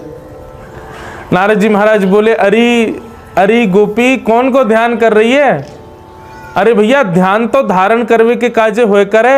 अरे गोपी, तू ब्रजवासी है कि कौन को धारण कर रही है अपने चित्त में? गोपी ने नेत्र खोल के नारद जी से कही, बोले नारद जी, पूरे विश्व के लोग तो नेत्र बंद करके धारण करें वह प्रियतम को, वह श्याम सुंदर को, पर हम ब्रज की गोपी तो नेत्र बंद करके चित्त में बैठे हुए ठाकुर जी से हाथ जोड़ें, प्रार्थना करें, विनय करें, लाला नेक देर को हमारे चित्त को छोड़ के कहीं और चलो जा, ताकि हम घर के कछु काम धंधे कर लें। क्यों ये चित्त में ही बैठो रहे निगोरो, कछु करनी ना दे, 24 घंटा चित्त में बैठो रहे। हम तो ध्यान या मारे कर रही हैं कि नेक देर को चित्त से बाहर जाए तो हम संसार के काम करें। हमें संसार पूर्ण रूपेण पकड़ लेता है, इसका मतलब चित्त में ठाकुर जी नहीं है। चित्त में ठाकुर जी आ जाएंगे तो फिर घर के लोग कहेंगे भैया चाय पी लो, तो आपको ध्यान करने जाना पड़ेगा। लाल जी नेक देर को चित्त से जाओ, मैं चाय पियाऊं। घर के लोग कहेंगे बुआ की छोरी को ब्याह है, चल बेटा जल्दी। अच्छा ध्यान करोगे, लाल जी आप 2 दिन के लिए नक चित्त से चले जाओ, मैं नक चल हो जाऊं। ये स्थिति हो जाएगी। ठाकुर जी चित्त में नहीं है, इसलिए हम सहज ही अनायास ही संसार को स्वीकार कर लेते हैं। तो ये बात केवल आप लोगों के ऊपर ऐसा नहीं, मेरे ऊपर भी यही है। पर हाँ, हम पे ठाकुर जी की इतनी कृपा हो गई है कि 24 घंटा बिना कछु के ही कान पकड़ के ठाकुर जी अपना चिंतन करवाते रहे, अपने भाव दिलाते रहो। तो यासों ही सही सांसारिक भाव में कम प्रवेश है पावे है, नहीं है ऐसा नहीं है लेकिन हाँ पहले तो कम है, और कम है जाए, भगवान कृपा करें। तो भैया सूरदास जी कहते हैं मुझ पे नेत्र नहीं है, ठाकुर जी की बहुत बड़ी कृपा है मुझ पे। क्यों? क्योंकि मेरे नेत्र इसलिए नहीं है ताकि कहीं संसार की कोई आसक्ति मेरे नेत्रों में बैठ करके कहीं अपनी ओर आसक्त ना कर ले। मेरे नेत्रों की जो ऊर्जा है, मेरे नेत्रों में जो प्रेम है, मेरे नेत्रों में जो भाव है, वो केवल और केवल प्रियतम के लिए हैं। वो जब मेरे सामने प्रकट होंगे उनको मैं देखूं, केवल इसके लिए ठाकुर जी ने मुझे अंधा बनाया है। 2 भाव हैं, या तो ठाकुर जी दिख जाएंगे तो दिखवे के बाद आंधळे रह जाओगे, और या ठाकुर जी को देखवे को मन होगा तो पहले तो ही आंधळे रह जाओगे। अब ना देखना मुझे कछु, अब तो श्याम सुंदर को ही देखना है बस। दर्शन को नैना तपे, वचन सुनन को कान, मिलवे को हिय रात पे, हिय के जीवन प्राण, गोवर्धनवासी सांवरे तुम बिन रहो न जाए। तो गोपियां कह रही हैं, ऐसे ठाकुर जी को जिन्होंने नहीं देखा, उन्होंने अपने नेत्रों को पाने का कोई साफल्य नहीं पाया है। कैसे श्याम सुंदर जो वेणु का वादन कर रहे हैं, अक्षणवताम फलमिदम न परम विदाम। बंधुओं, कल रात्रि हम आए भैया के यहाँ, तो मैं पता 3 बजे सोया सवेरे। क्यों? क्योंकि इतनी व्यस्तता कहीं से आया, अब वेणु गीत देख रहा था रात्रि में, क्या भाव है, तो मन में आया कि वेणु में कौन कौन से लक्षण हैं। ये आप लोगों का भी होमवर्क है। 4 लक्षण मैं बता रहा हूं, इसके इतर 4 लक्षण आप लोग भी लिखो कि वेणु में ऐसे कौन कौन से लक्षण हैं जिससे वो हरिप्रिय है। वो लक्षण मानव संबंधी होने चाहिए, वो लक्षण हम भी धारण कर सकें अपने अंदर, ऐसे लक्षण होने चाहिए। तो सबसे पहला जो लक्षण है वेणु का, जिससे ठाकुर जी को वो इतनी प्रिय कि सदा अधर पर धारण करते हैं, वो लक्षण है कि वो दोष युक्त होते हुए भी कुछ छुपाती नहीं ठाकुर जी से। वेणु का दोष क्या है? वंशी में दोष क्या है? छिद्र दोष है। ये छिद्र क्या है? काम, क्रोध, लोभ, मोह आदि आदि ये जो सांसारिक दोष हैं, इन्हीं कोई छिद्र, ये हमारे अंदर भी ऐसे छिद्र हैं, पर हम क्या करते हैं? हम उन छिद्रों को छुपाते हैं, छिद्रों को बंद करते हैं। पर वेणु का गुण क्या है? वो दोष युक्त होते हुए भी ठाकुर जी के आगे सब प्रकट कर देती है। नाथ, मैं पोली हूं, मुझ में छिद्र हैं, मैं दोष युक्त हूं। और हम लोग कैसे हैं? हम ठाकुर जी के सामने गुणयुक्त बन के जाते हैं। अंदर तो विषय भर रहा है, अंदर तो मन में आ रहा है कि बाहर जाकर के जल्दी से कपड़े बदल के पार्टी में जाना है, और भीतर ठाकुर जी के सामने जाने के लिए बढ़िया धोती बगलबंदी पहन के तिलक लगा लगा के जा रहे हैं। दोष है, संसार चाहिए, पर ठाकुर जी के सामने अपने रूप को बदल करके जा रहे हैं। इसलिए हम वेणु नहीं बन सकते। वेणु का स्वरूप क्या है? जैसी है, अपने दोषों को छुपाती नहीं, प्रकट करके ठाकुर जी के आगे जाती है। लिखते जाइएगा ये गुण हमारे अंदर होने चाहिए, तभी ठाकुर जी अधर पर विराजमान करेंगे। पहला गुण, दोष युक्त होते हुए भी सब प्रकार से ठाकुर जी के सामने प्रकट कर देती, कोई छुपाव नहीं करती, किसी भी प्रकार का लाग लपेट नहीं है वेणु के अंदर। जैसी हूं ऐसी ही हूं, आप स्वीकार करो। अच्छा हूं या बुरा हूं, जैसा भी हूं तुम्हारा अच्छा हूं या बुरा। सब लोग गाओ। जैसा भी हूं तुम्हारा, ठुकराओ ना मुझे अब चरणों में सर झुकाऊं, ठुकराओ ना मुझे अब चरणों में सर झुकाऊं। हे प्रभु मुझे बता दो, चरणों में कैसे आऊं, हे प्रभु मुझे बता। एक ना, अब ये भी भाव बदल गया इसको गाते गाते। लगभग कथाओं में यही बताया जाता है चरणों में कैसे आए, पर ये 3 दिन का जो सत्र है ना, ये तो इसके लिए कि हम अधरों को कैसे पाएं। हे ठाकुर जी, हम कब वेणु बनेंगे आपकी? हमको कब वो अधरामृत प्राप्त होगा? हे प्रभु मुझे बताओ, अधरों को कैसे पाऊं? तो उसी के लिए सत्र है ये 3 दिन का, कि ठाकुर जी के हम इतने प्रिय बन जाएं कि वंशी की तरह हमें कभी छोड़े ही नहीं। तो पहला गुण, वाह भैया, कौन दे रहा है? अच्छा, तो कहाँ था मैं? हाँ, तो पहला गुण क्या है वेणु का? वो दोष युक्त होते हुए भी ठाकुर जी के सामने प्रकट कर देती है, अपने उन दोषों को कभी छुपाती नहीं है। दूसरा गुण क्या है वेणु का? सहनशीलता, बहुत सहन करती है। वेणु जब बनाई जाती है तब कितना सहन करती है, छीली जाती है, उससे पहले बांस के रूप में होती है, 6 ऋतुओं को सहन करती है, आदि आदि सब भावों को सहन करने के बाद तब वेणु का निर्माण होता है, मतलब सहनशीलता। यदि कोई भक्त ये सोचे कि वो सुखद जीवन जी के भगवत प्राप्ति कर लेगा तो ऐसा कभी नहीं हो सकता। जाने सहयो है वही ने पायो है ठाकुर जी को, जाने कभी सहयो नहीं है। कई लोग आते हैं, कई बालक आते हैं, अपने मित्रों की शिकायत लेके आते हैं, अपने परिवारी जनों की शिकायत लेके आते हैं कि उनकी वजह से हम भक्ति नहीं कर पाते, उनकी वजह से ऐसे भाव आते हैं। अरे जब तक सहेंगे नहीं तब तक भगवत प्राप्ति होगी ही नहीं। सहना आवश्यक है भक्ति में। तो भक्ति वेणु का दूसरा गुण क्या है? उसने सहा बहुत है। और एक बात बताएं, जो बहुत सहेगा वो उतना ही सन्निकट जाएगा ठाकुर जी के, जाने सहो ही नहीं है और ठाकुर जी के उतनी दूरी बनेगो तो नेक सहनो तो पड़ेगो। तो वेणु का पहला लक्षण है वो दोषयुक्त होते हुए भी ठाकुर जी के सामने सब प्रकट कर देती है। दूसरा लक्षण है सहनशीलता। और तीसरा लक्षण क्या है वेणु का? पूर्ण अधीन।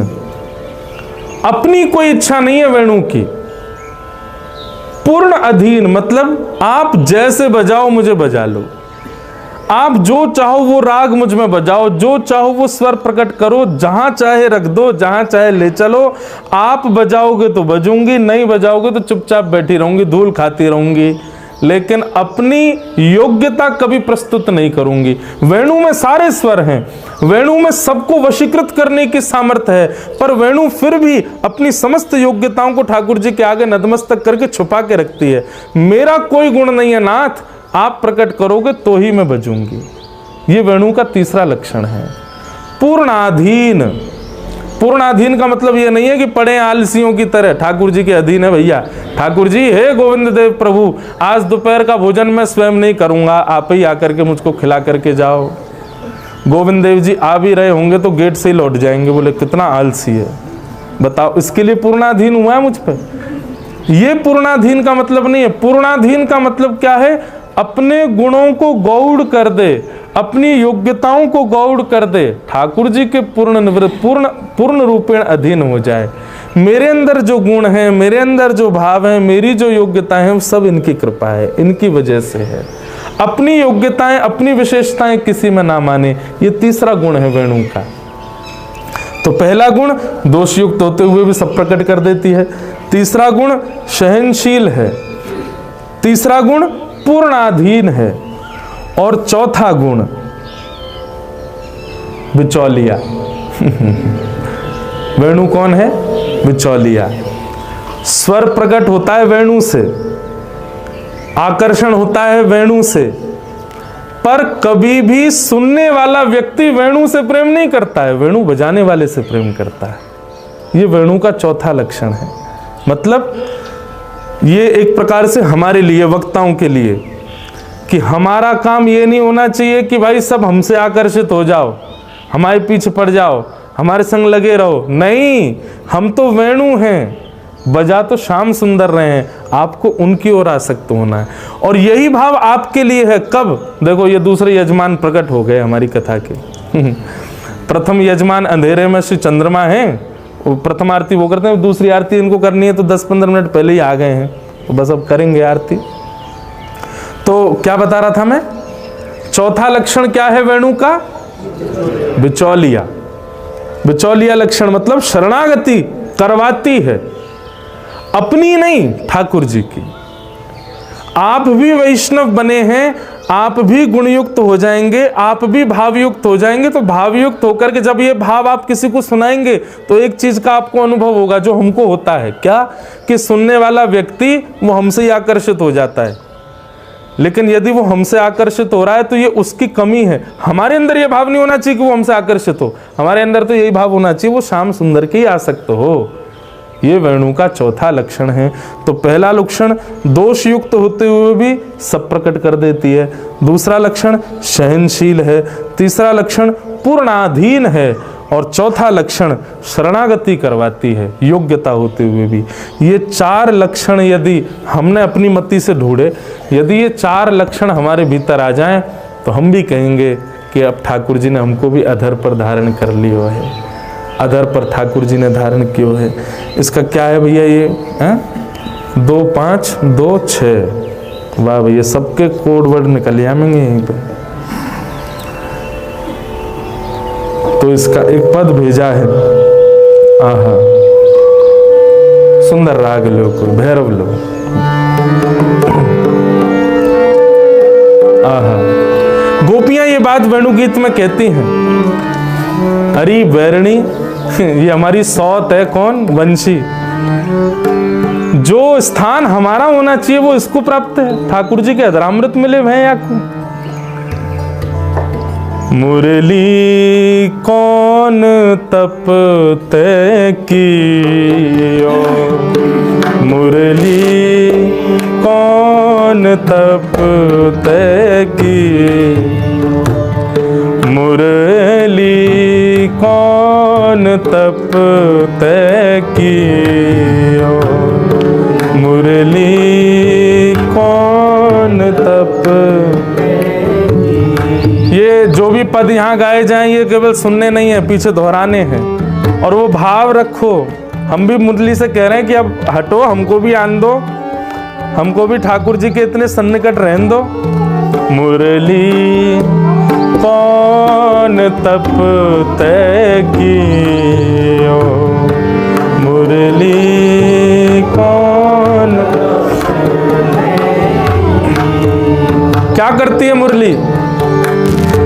रहत गिरधर मुख ही लागी, रहत गिरधर मुख ही लागी, रहत गिरधर मुख ही लागी, रहत गिरधर मुख ही लागी, अधर को रस पियो,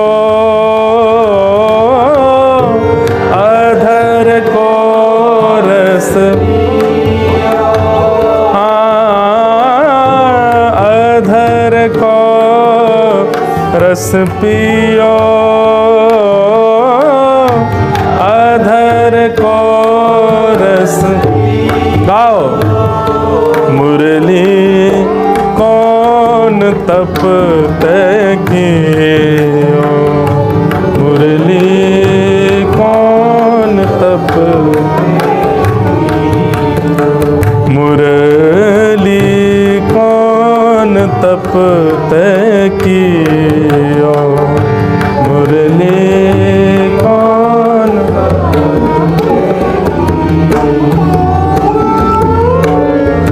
नंद नंदन पानी परस के, नंद नंदन पानी परस,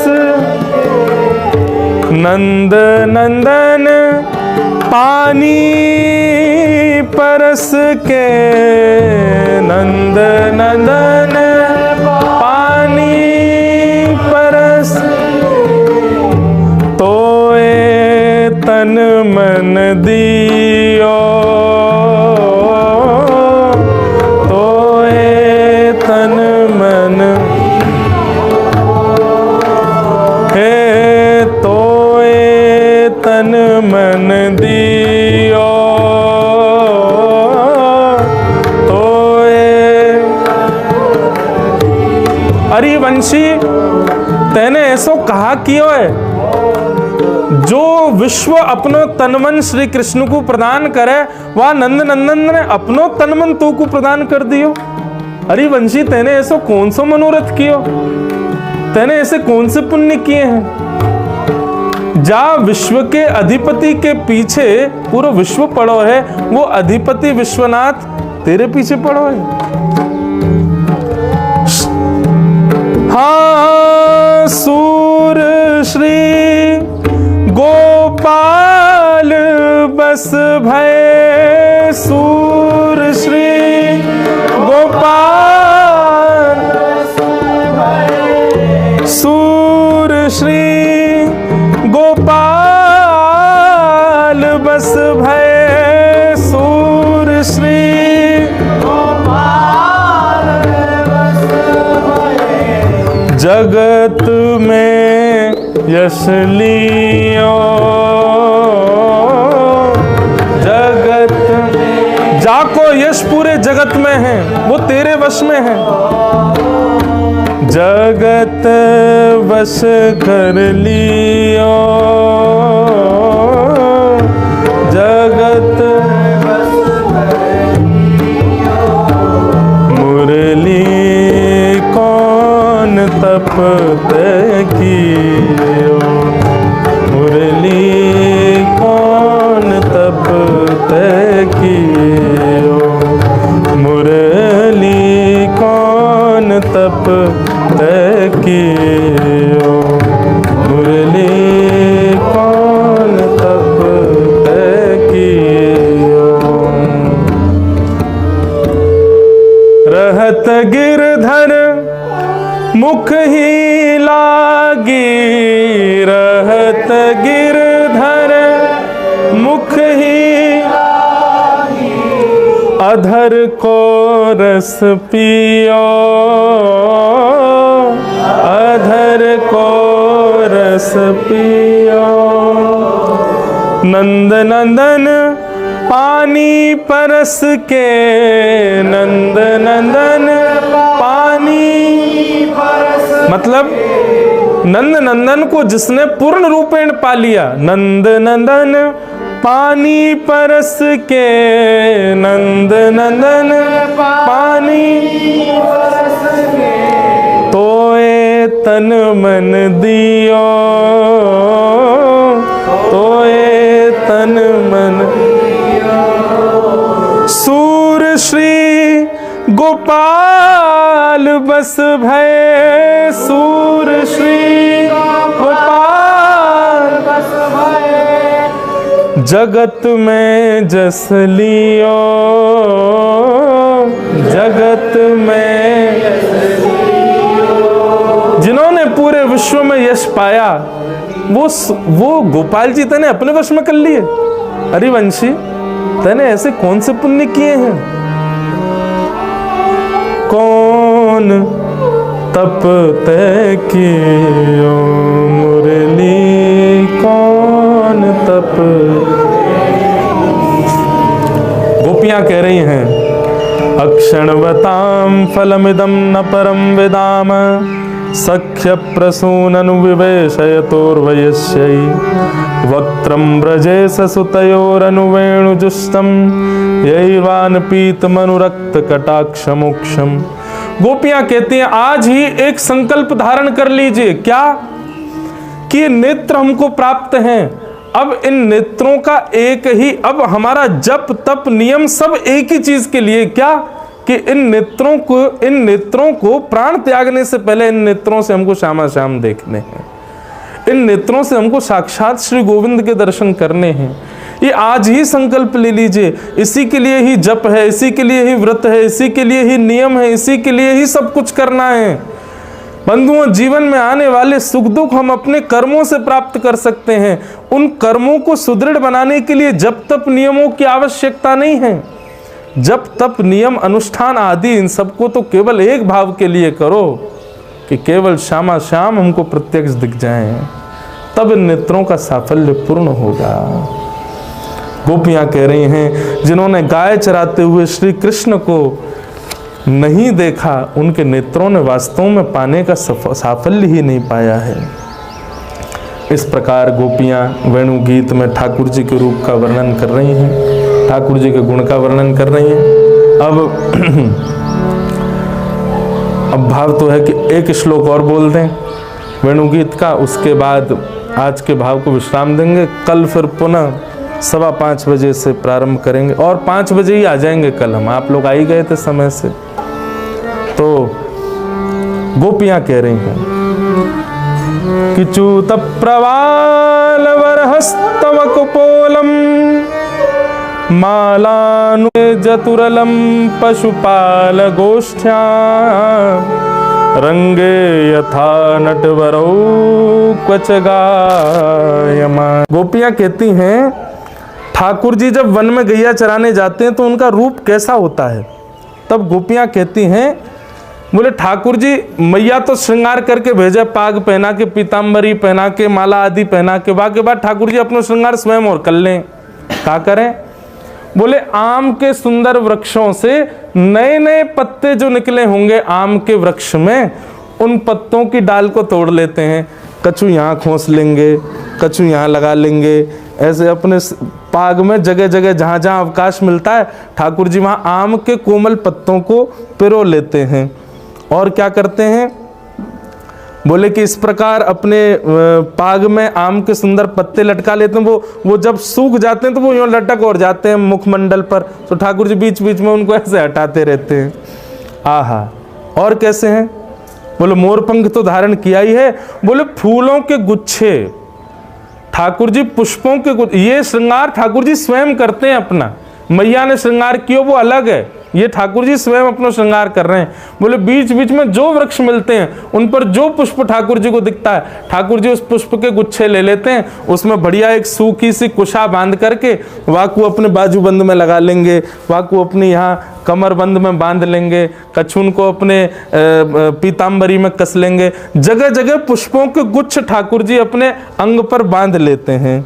और रंग बिरंगे कमल ठाकुर जी इस प्रकार जगह जगह पर उनको खोचवे को श्रृंगार है पूरा। अब जगह तो है ना, क्या करें, तो जहाँ जहाँ बंद रहो वहीं पर सब ने पिरो लो।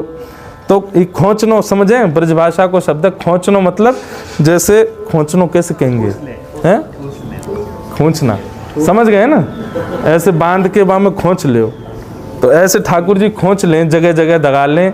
और महाराज कहीं तो कमल ने कर रहे हैं, कहीं तो फूलन के गुच्छा ने कर रहे हैं, कहीं पर पत्ता बंध रहे हैं, लटक रहे हैं मुखमंडल पर, अलग ही श्रृंगार है ठाकुर जी को। तो गोपियां कहती हैं देखो तो सही सखियों।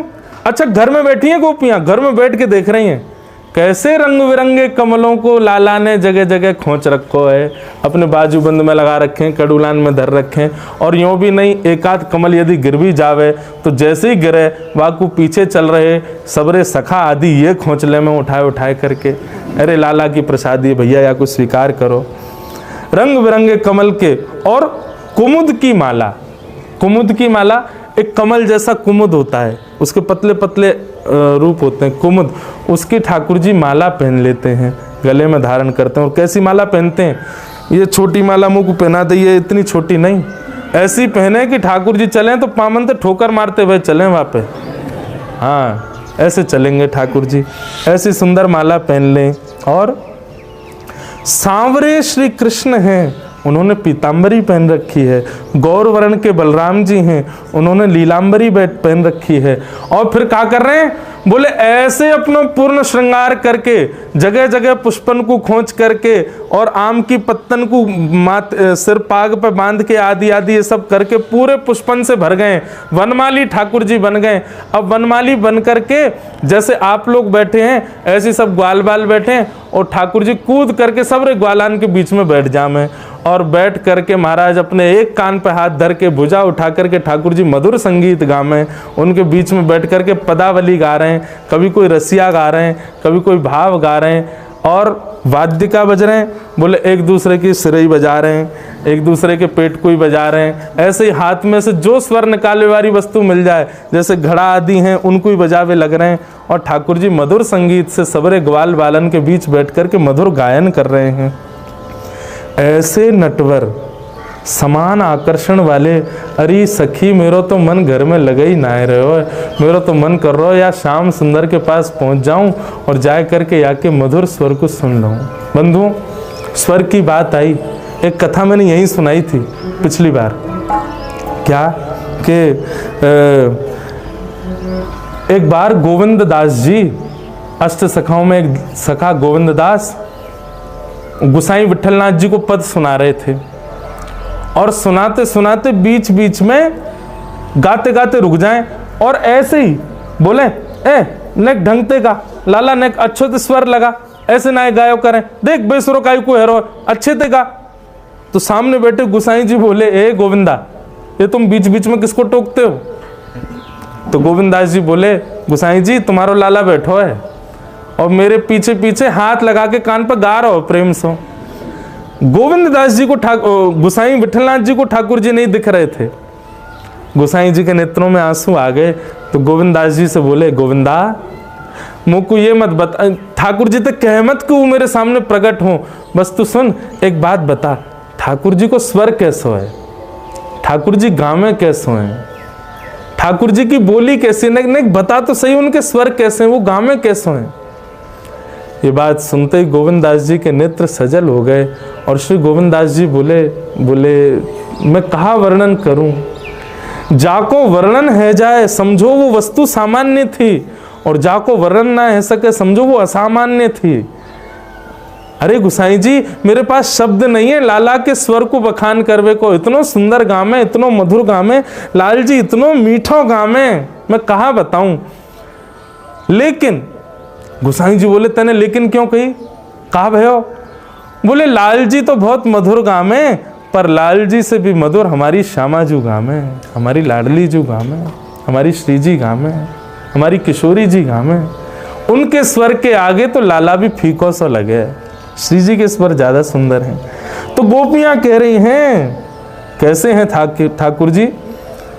मध्य विरे जतुरलम पशुपाल गोष्ठ्याम रंगे यथा नटवरो क्वच गायमानो।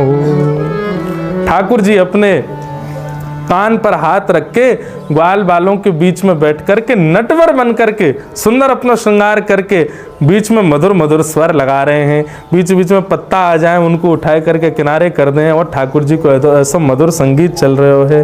इतने सुंदर ठाकुर जी, उनके रूप को देख करके गोपियां आसक्त हो रहे हैं।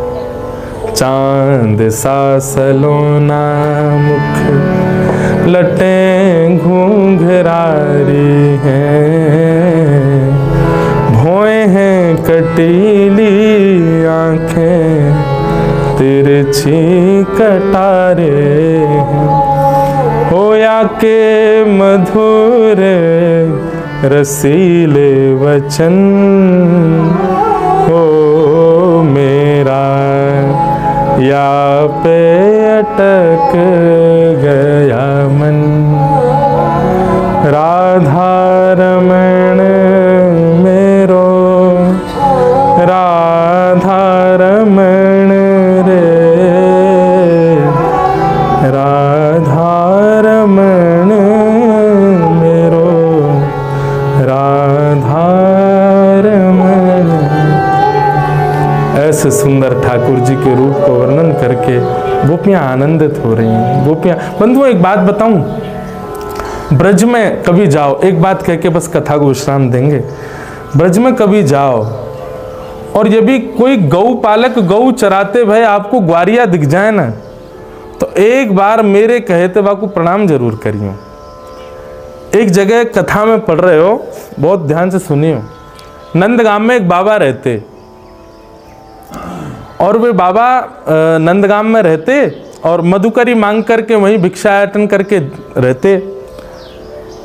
उन बाबा को नियमों जो भिक्षा लेके आते ना वहां में पाते, वही समय एक कुत्ता उनके पास आ जातो, बाबा बाकू भी मधुकरी पवा देते, थोड़ा सा भाव जो बचतो बाकू दे देते। उनको लगती भैया ब्रज को कुत्ता है, जो कोई संत ही होगो, मधुकरी को या को भी अधिकार है, तो बाबा नित्य पवाते। एक दिन बाबा कहीं चले गए, वहां 2 दिन लग गए, 2 दिन तक बाबा आए नहीं। 2 दिन बाद जब बाबा लौट करके आए तो रात में रोने की आवाज सुनाई दी। बाबा उठ करके बैठ गए, भैया कौन रो रहा है? कुटिया के बाहर झांक के देखा तो एक प्रेत था। वो प्रेत बोले महाराज जी, आपकी झूठन और ब्रजवासियों के घर की मधुकरी, इसको पाकर के मैं अपनी योनि से निवृत्त हो रहा था, परंतु 2 दिन तक आप यहाँ रहे नहीं और मुझे मधुकरी प्राप्त भई नहीं, मैं तो फिर से प्रेत योनि में ही रह गया। मतलब वो कुत्ता कोई और नहीं था, वो एक प्रेत था जो उसके रूप में नित्य आता था और आकर के वो मधुकरी प्रसाद ले रहा था निवृत्त होने के लिए अपनी योनि से। तो बाबा ने जैसे ही सुनी प्रेत, देखो वैष्णव का ऐसा लक्षण होता है, जैसे ही सुना कि प्रेत है, प्रेत सुनते ही उसके पीछे पड़ गए। बोले भैया सुनो, तुम प्रेत हो? बोले हाँ। बोले तुम ब्रज के प्रेत हो, साधारण तो हो नहीं हो? तो बोले हाँ है तो ब्रज के प्रेत। तो बोले तुमको ये पता होगी कि श्याम सुंदर कहाँ है? प्रेत बोलो हाँ पता तो है। तो तुमने दर्शन किए? बोले इतनी योग्यता कहाँ महाराज जी, प्रेत हैं तो प्रेतों को इतना तो पता होता है कि देव कहाँ घूम रहे हैं। बाबा चरणन में गिर गए। बोले मैं तेरी मुक्ति की जिम्मेवारी मैं ले रहा हूं, तो मुक्त करा दूंगा, तू बस इतना बता दे श्याम सुंदर कहाँ है। तेरे पांव हाथ जोड़ूं भैया, तू मुझको बता दे श्याम सुंदर कहाँ है। तब वो प्रेत बोले बाबा ये नंदगाम ते नेक दूर जाओगे ना, मैं बता रहा हूँ ठीक है, सुन लियो? बोले हाँ बता दे भैया। बोले नंदगाम ते नेक दूर जाओगे ना तो वहाँ शाम के समय कछु ग्वारिया गैया चरा के लौटे। बोले हाँ। तो बोले उन ग्वारियान के झुंड में एक नेक 100 बालक और चले पीछे पीछे। बोले हम भाई। तो बोले बाबा बई के पाम पकड़ लियो, वही ठाकुर जी हैं, वही ठाकुर जी हैं। बाबा ने कही तेरी मुक्ति की जिम्मेवारी मैं ले रहा हूँ, तू यहीं डट जा, मैं अभी आऊँ। और बाबा गए, शाम को समय भयो, महाराज झाड़ी में छुप के बैठ गए। इतने में ही गैयान को झुंड आयो और गैया जा रही, और गैयान के पीछे बड़े बड़े महाराज सिर पे पाग वाग बांध करके ग्वारिया जा रहे। इतने में ही नेक सी गैया बछिया जा रही, और उन बछियान के बीच में गद मदरासो नेक 100 एक सांवरो सो लाला, उन गैयान ने हाँकते हुए चल लो। बाबा गए और बाबा ने जा करके वहाँ के पाम पकड़ लिए। अच्छा वो था ग्वारिया का बेटा ही, और बाबा को तो वह प्रेत की बात पर विश्वास, वहाँ के चरण पकड़ लिए। बोले अरे ठाकुर जी मुँह पे कृपा करो, मुँह पे अनुग्रह करो, आज बड़ी मुश्किल से मुँह को मिले हो, अब ना छोड़ूंगा। अब तो वो बालक रोवे, अरे मैया तो मारेगी बाबा, कहा कर रो है? अरे मेरे पामन को छोड़। बोले ना तुम ही ठाकुर जी हो, मुझको पूर्ण विश्वास है, तुम ही ठाकुर जी हो, तुम ही मेरो जीवन उद्धार करोगे, तुम ही मेरे लाला हो, तुम्हारे चरणन में प्रणाम करूं। देख बाबा तो को रोटी चाहिए रोटी ले जा, मधुकरी चाहिए मधुकरी ले जा, छाछ चाहिए छाछ ले जा, मेरे पामन ने छोड़, मेरी मैया बाट निहार रही है घर पे, लेट जाऊंगा तो को भी मारेगी, मुँह को भी मारेगी, चल जल्दी छोड़। बाबा बोले मैं नहीं छोड़ूंगा, एक बार मुझको दर्शन करा दो, गोदी में बैठा के स्वयं छोड़ के आऊंगा, एक बार दर्शन तो दे दो। महाराज बाबा ने पाम छोड़े नहीं, वो बालक खड़ो रोने लगो जोर जोरते, मैया देख या दारी के बाबा ने मेरो पाम पकड़ लियो, मैया देख ये बाबा मुँह को छोड़ ना रहे है। बाबा इतने विश्वास से चरण पकड़ के बैठे रहे, रुदन क्रंदन करने लगे, बोले आज नहीं छोड़ूंगा, आप तो मेरे ठाकुर जी हो। आहा, नंद भवन में बैठे ठाकुर जी के नेत्र सजल हो गए, और महाराज बा बालक के रूप में ही श्री श्याम सुंदर प्रकट है गए, और प्रकट है के बाबा को दर्शन दे दिए। तो गौचारण करवे वाले ग्वारिया भी बंधुओं, उनमें भी ठाकुर जी के अंश हूं मैं। तो मेरी कही बात को मानियो, सबको प्रणाम तो करो ही हो, लेकिन कभी कोई गौ चरावे वाला ग्वारिया मिल जाए, बाकू प्रणाम करेंगे। ऐसे ही पंप पकड़ लियो, बोले बाबा छोड़ेंगे ना, तू दर्शन दे पहले। पता चली महाराज ग्वारियान की शामत आ गई, जयपुर ते ग्वारिया गुजर ही नहीं रहे, क्यों? बोले माँ ठाड़े खड़े रहे पकड़ बेकू। तो भैया ऐसा वेणु गीत अभी हमारे 2 श्लोक हुए हैं, और भी श्लोक हैं, उनका हम गायन करेंगे बड़े भाव से। कल आप सब लोग 5 बजे पधारना, आओ बड़े प्रेम से गाओ। श्यामा हृदय कमल सो प्रगट्यो, श्यामा हृदय और श्याम हृदय कुभार, वृंदावन प्यारो वृंदावन, वृंदावन प्यारो, हे श्री वृंदावन प्यारो वृंदावन, वृंदावन। बंधुओं एक जानकारी और सुन लो, कल हमारे श्री गिरधर लाल जी का डोल उत्सव है जयपुर में, और उत्सव है स्थान को नाम है ब्रज निकुंज सी स्कीम में, जहां लाल जी विराज रहे हैं, वहां शाम को 5 बजे से कल डोल उत्सव है ठाकुर जी का। ठाकुर जी डोल में विराजेंगे, पद पदावली गाएंगे, सुबह कथा होगी 5 बजे से, शाम को डोल उत्सव होगा 5 बजे से कल। तो आप सब लोग भी लाल जी के उत्सव में पधार सकते हैं। गाओ भाव से, श्री वृंदावन प्यारो वृंदावन,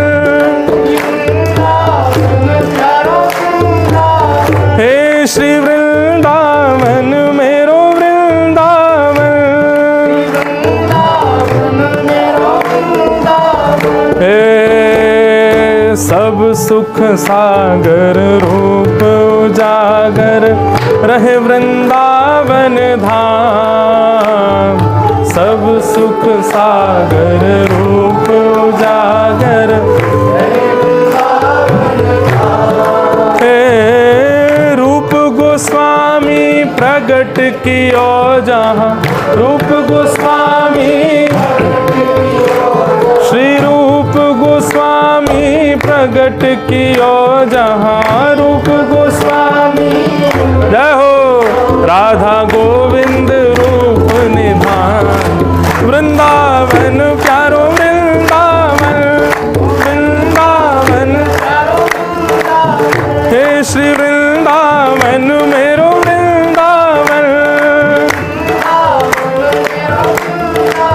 रूप गोस्वामी प्रगट कियो जहाँ, रूप गोस्वामी राधा गोविंद रूप निधान, वृंदावन प्यारो वृंदावन,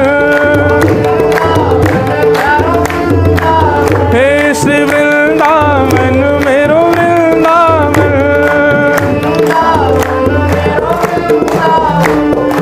हे बिहरत निस दिन कुंज गलन में, ब्रज जन मन सुख धाम, बिहरत निस दिन कुंज गलन में, ब्रज जन मन सुख, हे मदन मोहन को रूप निरख के, मदन मोहन को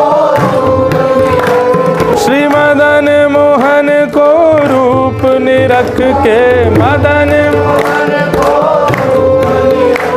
सनातन बलि बलि जाय, वृंदावन प्यारो वृंदावन, वृंदावन प्यारो वृंदावन, हे श्री वृंदावन मेरो वृंदावन, मदन मोहन को रूप निरख के, मदन मोहन को सनातन बलि बलि जाय, वृंदावन प्यारो वृंदावन, हे श्री वृंदावन मेरो वृंदावन,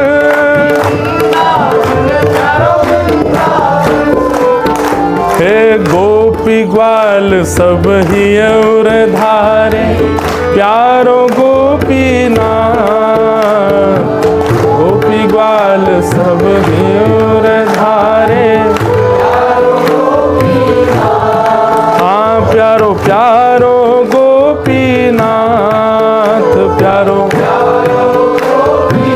हे बड़ो प्यारो गोपीनाथ, बड़ो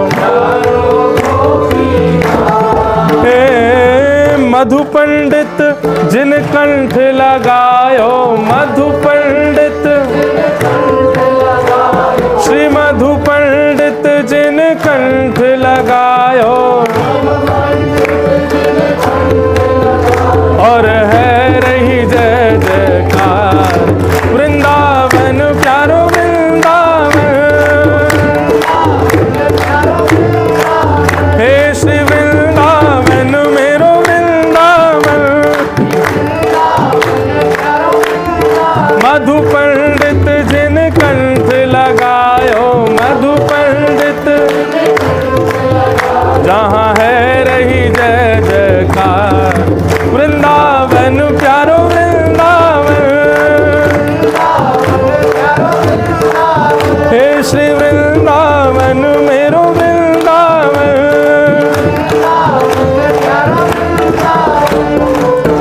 श्री गोपाल भट्ट झुके हृदय वेदना, प्रगट्यो शालिग्राम, गोपाल भट्ट झुके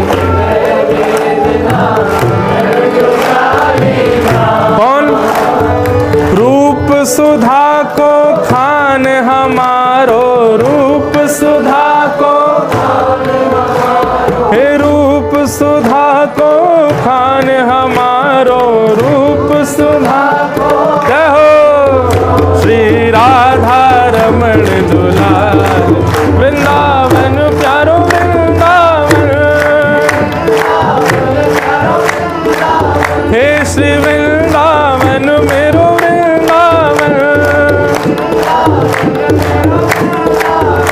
रूप सुधा को खाने हमारो, रूप सुधा को श्री राधा रमण दुलाल, वृंदावन मेरो वृंदावन, हे श्री वृंदावन प्यारो वृंदावन।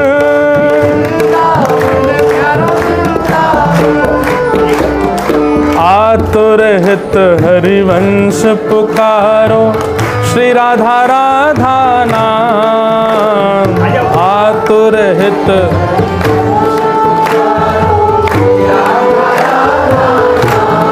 हे आतुरहित हरिवंश पुकारो, श्री राधा राधा नाम, आतुरहित हरिवंश पुकारो। सघन कुंज यमुना तट आयो, सघन कुंज, सघन कुंज वृंदावन आयो, सघन कहो श्री राधा वल्लभ लाल, वृंदावन प्यारो वृंदावन, वृंदावन हे श्री वृंदावन प्यारो वृंदावन। सघन कुंज यमुना तट आयो, सघन कुंज श्री राधा वल्लभ लाल, वृंदावन प्यारो वृंदावन, हे श्री वृंदावन मेरो वृंदावन।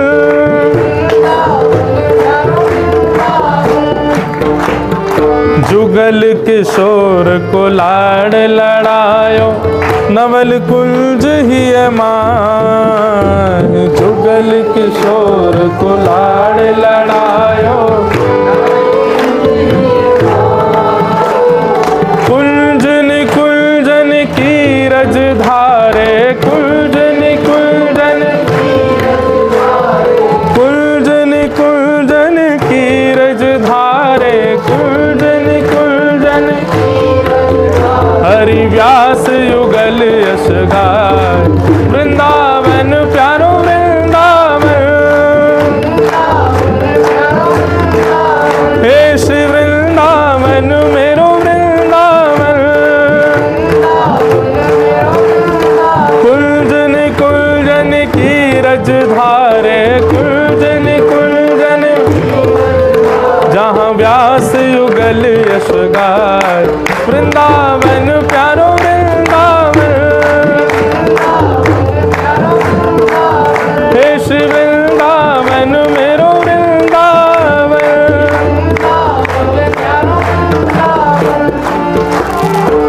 भुवन चतुर्दश की सुंदरता, निधिवन करत बिहार,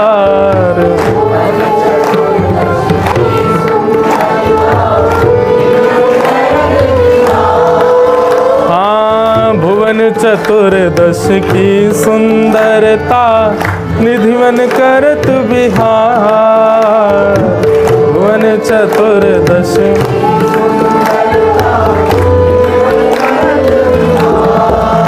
हे श्यामा प्यारी बांके बिहारी, श्यामा प्यारी,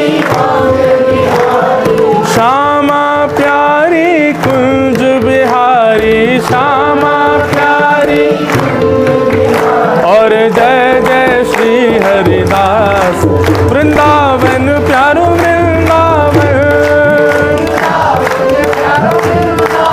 हे श्री वृंदावन मेरो वृंदावन। श्यामा प्यारी कुंज बिहारी, श्यामा प्यारी हरिदास, वृंदावन प्यारो वृंदावन, हे श्री वृंदावन मेरो वृंदावन।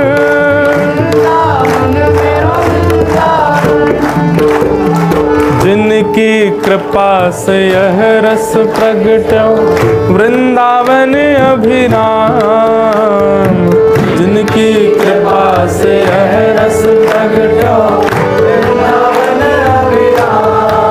हाँ प्यारो वृंदावन अभिराम, प्यारो वृंदावन, हे प्यारो वृंदावन अभिराम, प्यारो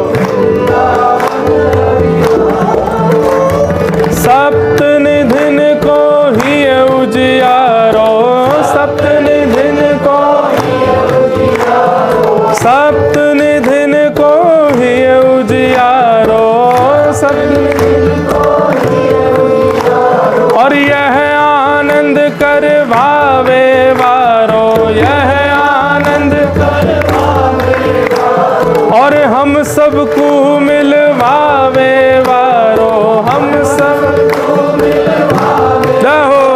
हमारो गिरधर लाल वृंदावन, प्यारो वृंदावन,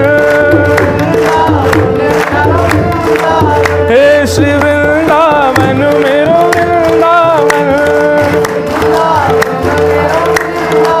हम सबको मिलवावे वारो, हम सबको मिलवावे, और यह आनंद करवावे वारो, यह आनंद करवावे वारो। हमारो गिरधर लाल वृंदावन, प्यारो वृंदावन, हे श्री वृंदावन मेरो वृंदावन, राधे गोविंद भजो राधे गोविंदा, जयपुर में राज करे राधे गोविंदा, जय राधे राधे राधे राधे राधे गोविंदा, जय राधे राधे राधे राधे राधे गोविंदा, जय राधे गोविंद भजो राधे गोविंदा, जय राधे गोविंद भजो राधे गोविंदा, जय राधे राधे राधे राधे राधे गोविंदा, जय राधे राधे राधे राधे राधे गोविंदा, जय राधे गोविंद भजो राधे गोविंदा, जय राधे गोविंद भजो राधे गोविंदा, जय राधे गोविंद भजो राधे गोविंदा, जय जय श्री राधे, जय जय श्री राधे, जय जय श्री राधे। बोलो वृंदावन बिहारी लाल की, श्री राधा रमण लाल की, श्री राधा वल्लभ लाल की, श्री राधा गोविंद देव की, श्री राधा गोपीनाथ की, श्री श्री राधा माधव की, पूछरी के लौटा की, खूब खूब प्यारे। बंधुओं, कल सुबह फिर मिलेंगे 5 बजे, और कल शाम को मिलेंगे फिर 5 बजे सी स्कीम के कौन सा ब्रज निकुंज में। आप सब लोग खूब भाव से पधारो। सबको बहुत बहुत, कल माइक और बढ़िया लग जाएगा, आप सबको आवाज आए। सबको जय श्री कृष्ण, जय सिया राम, जय श्रीमन नारायण, जय जय श्री राधे, जय हो। आरती अति पावन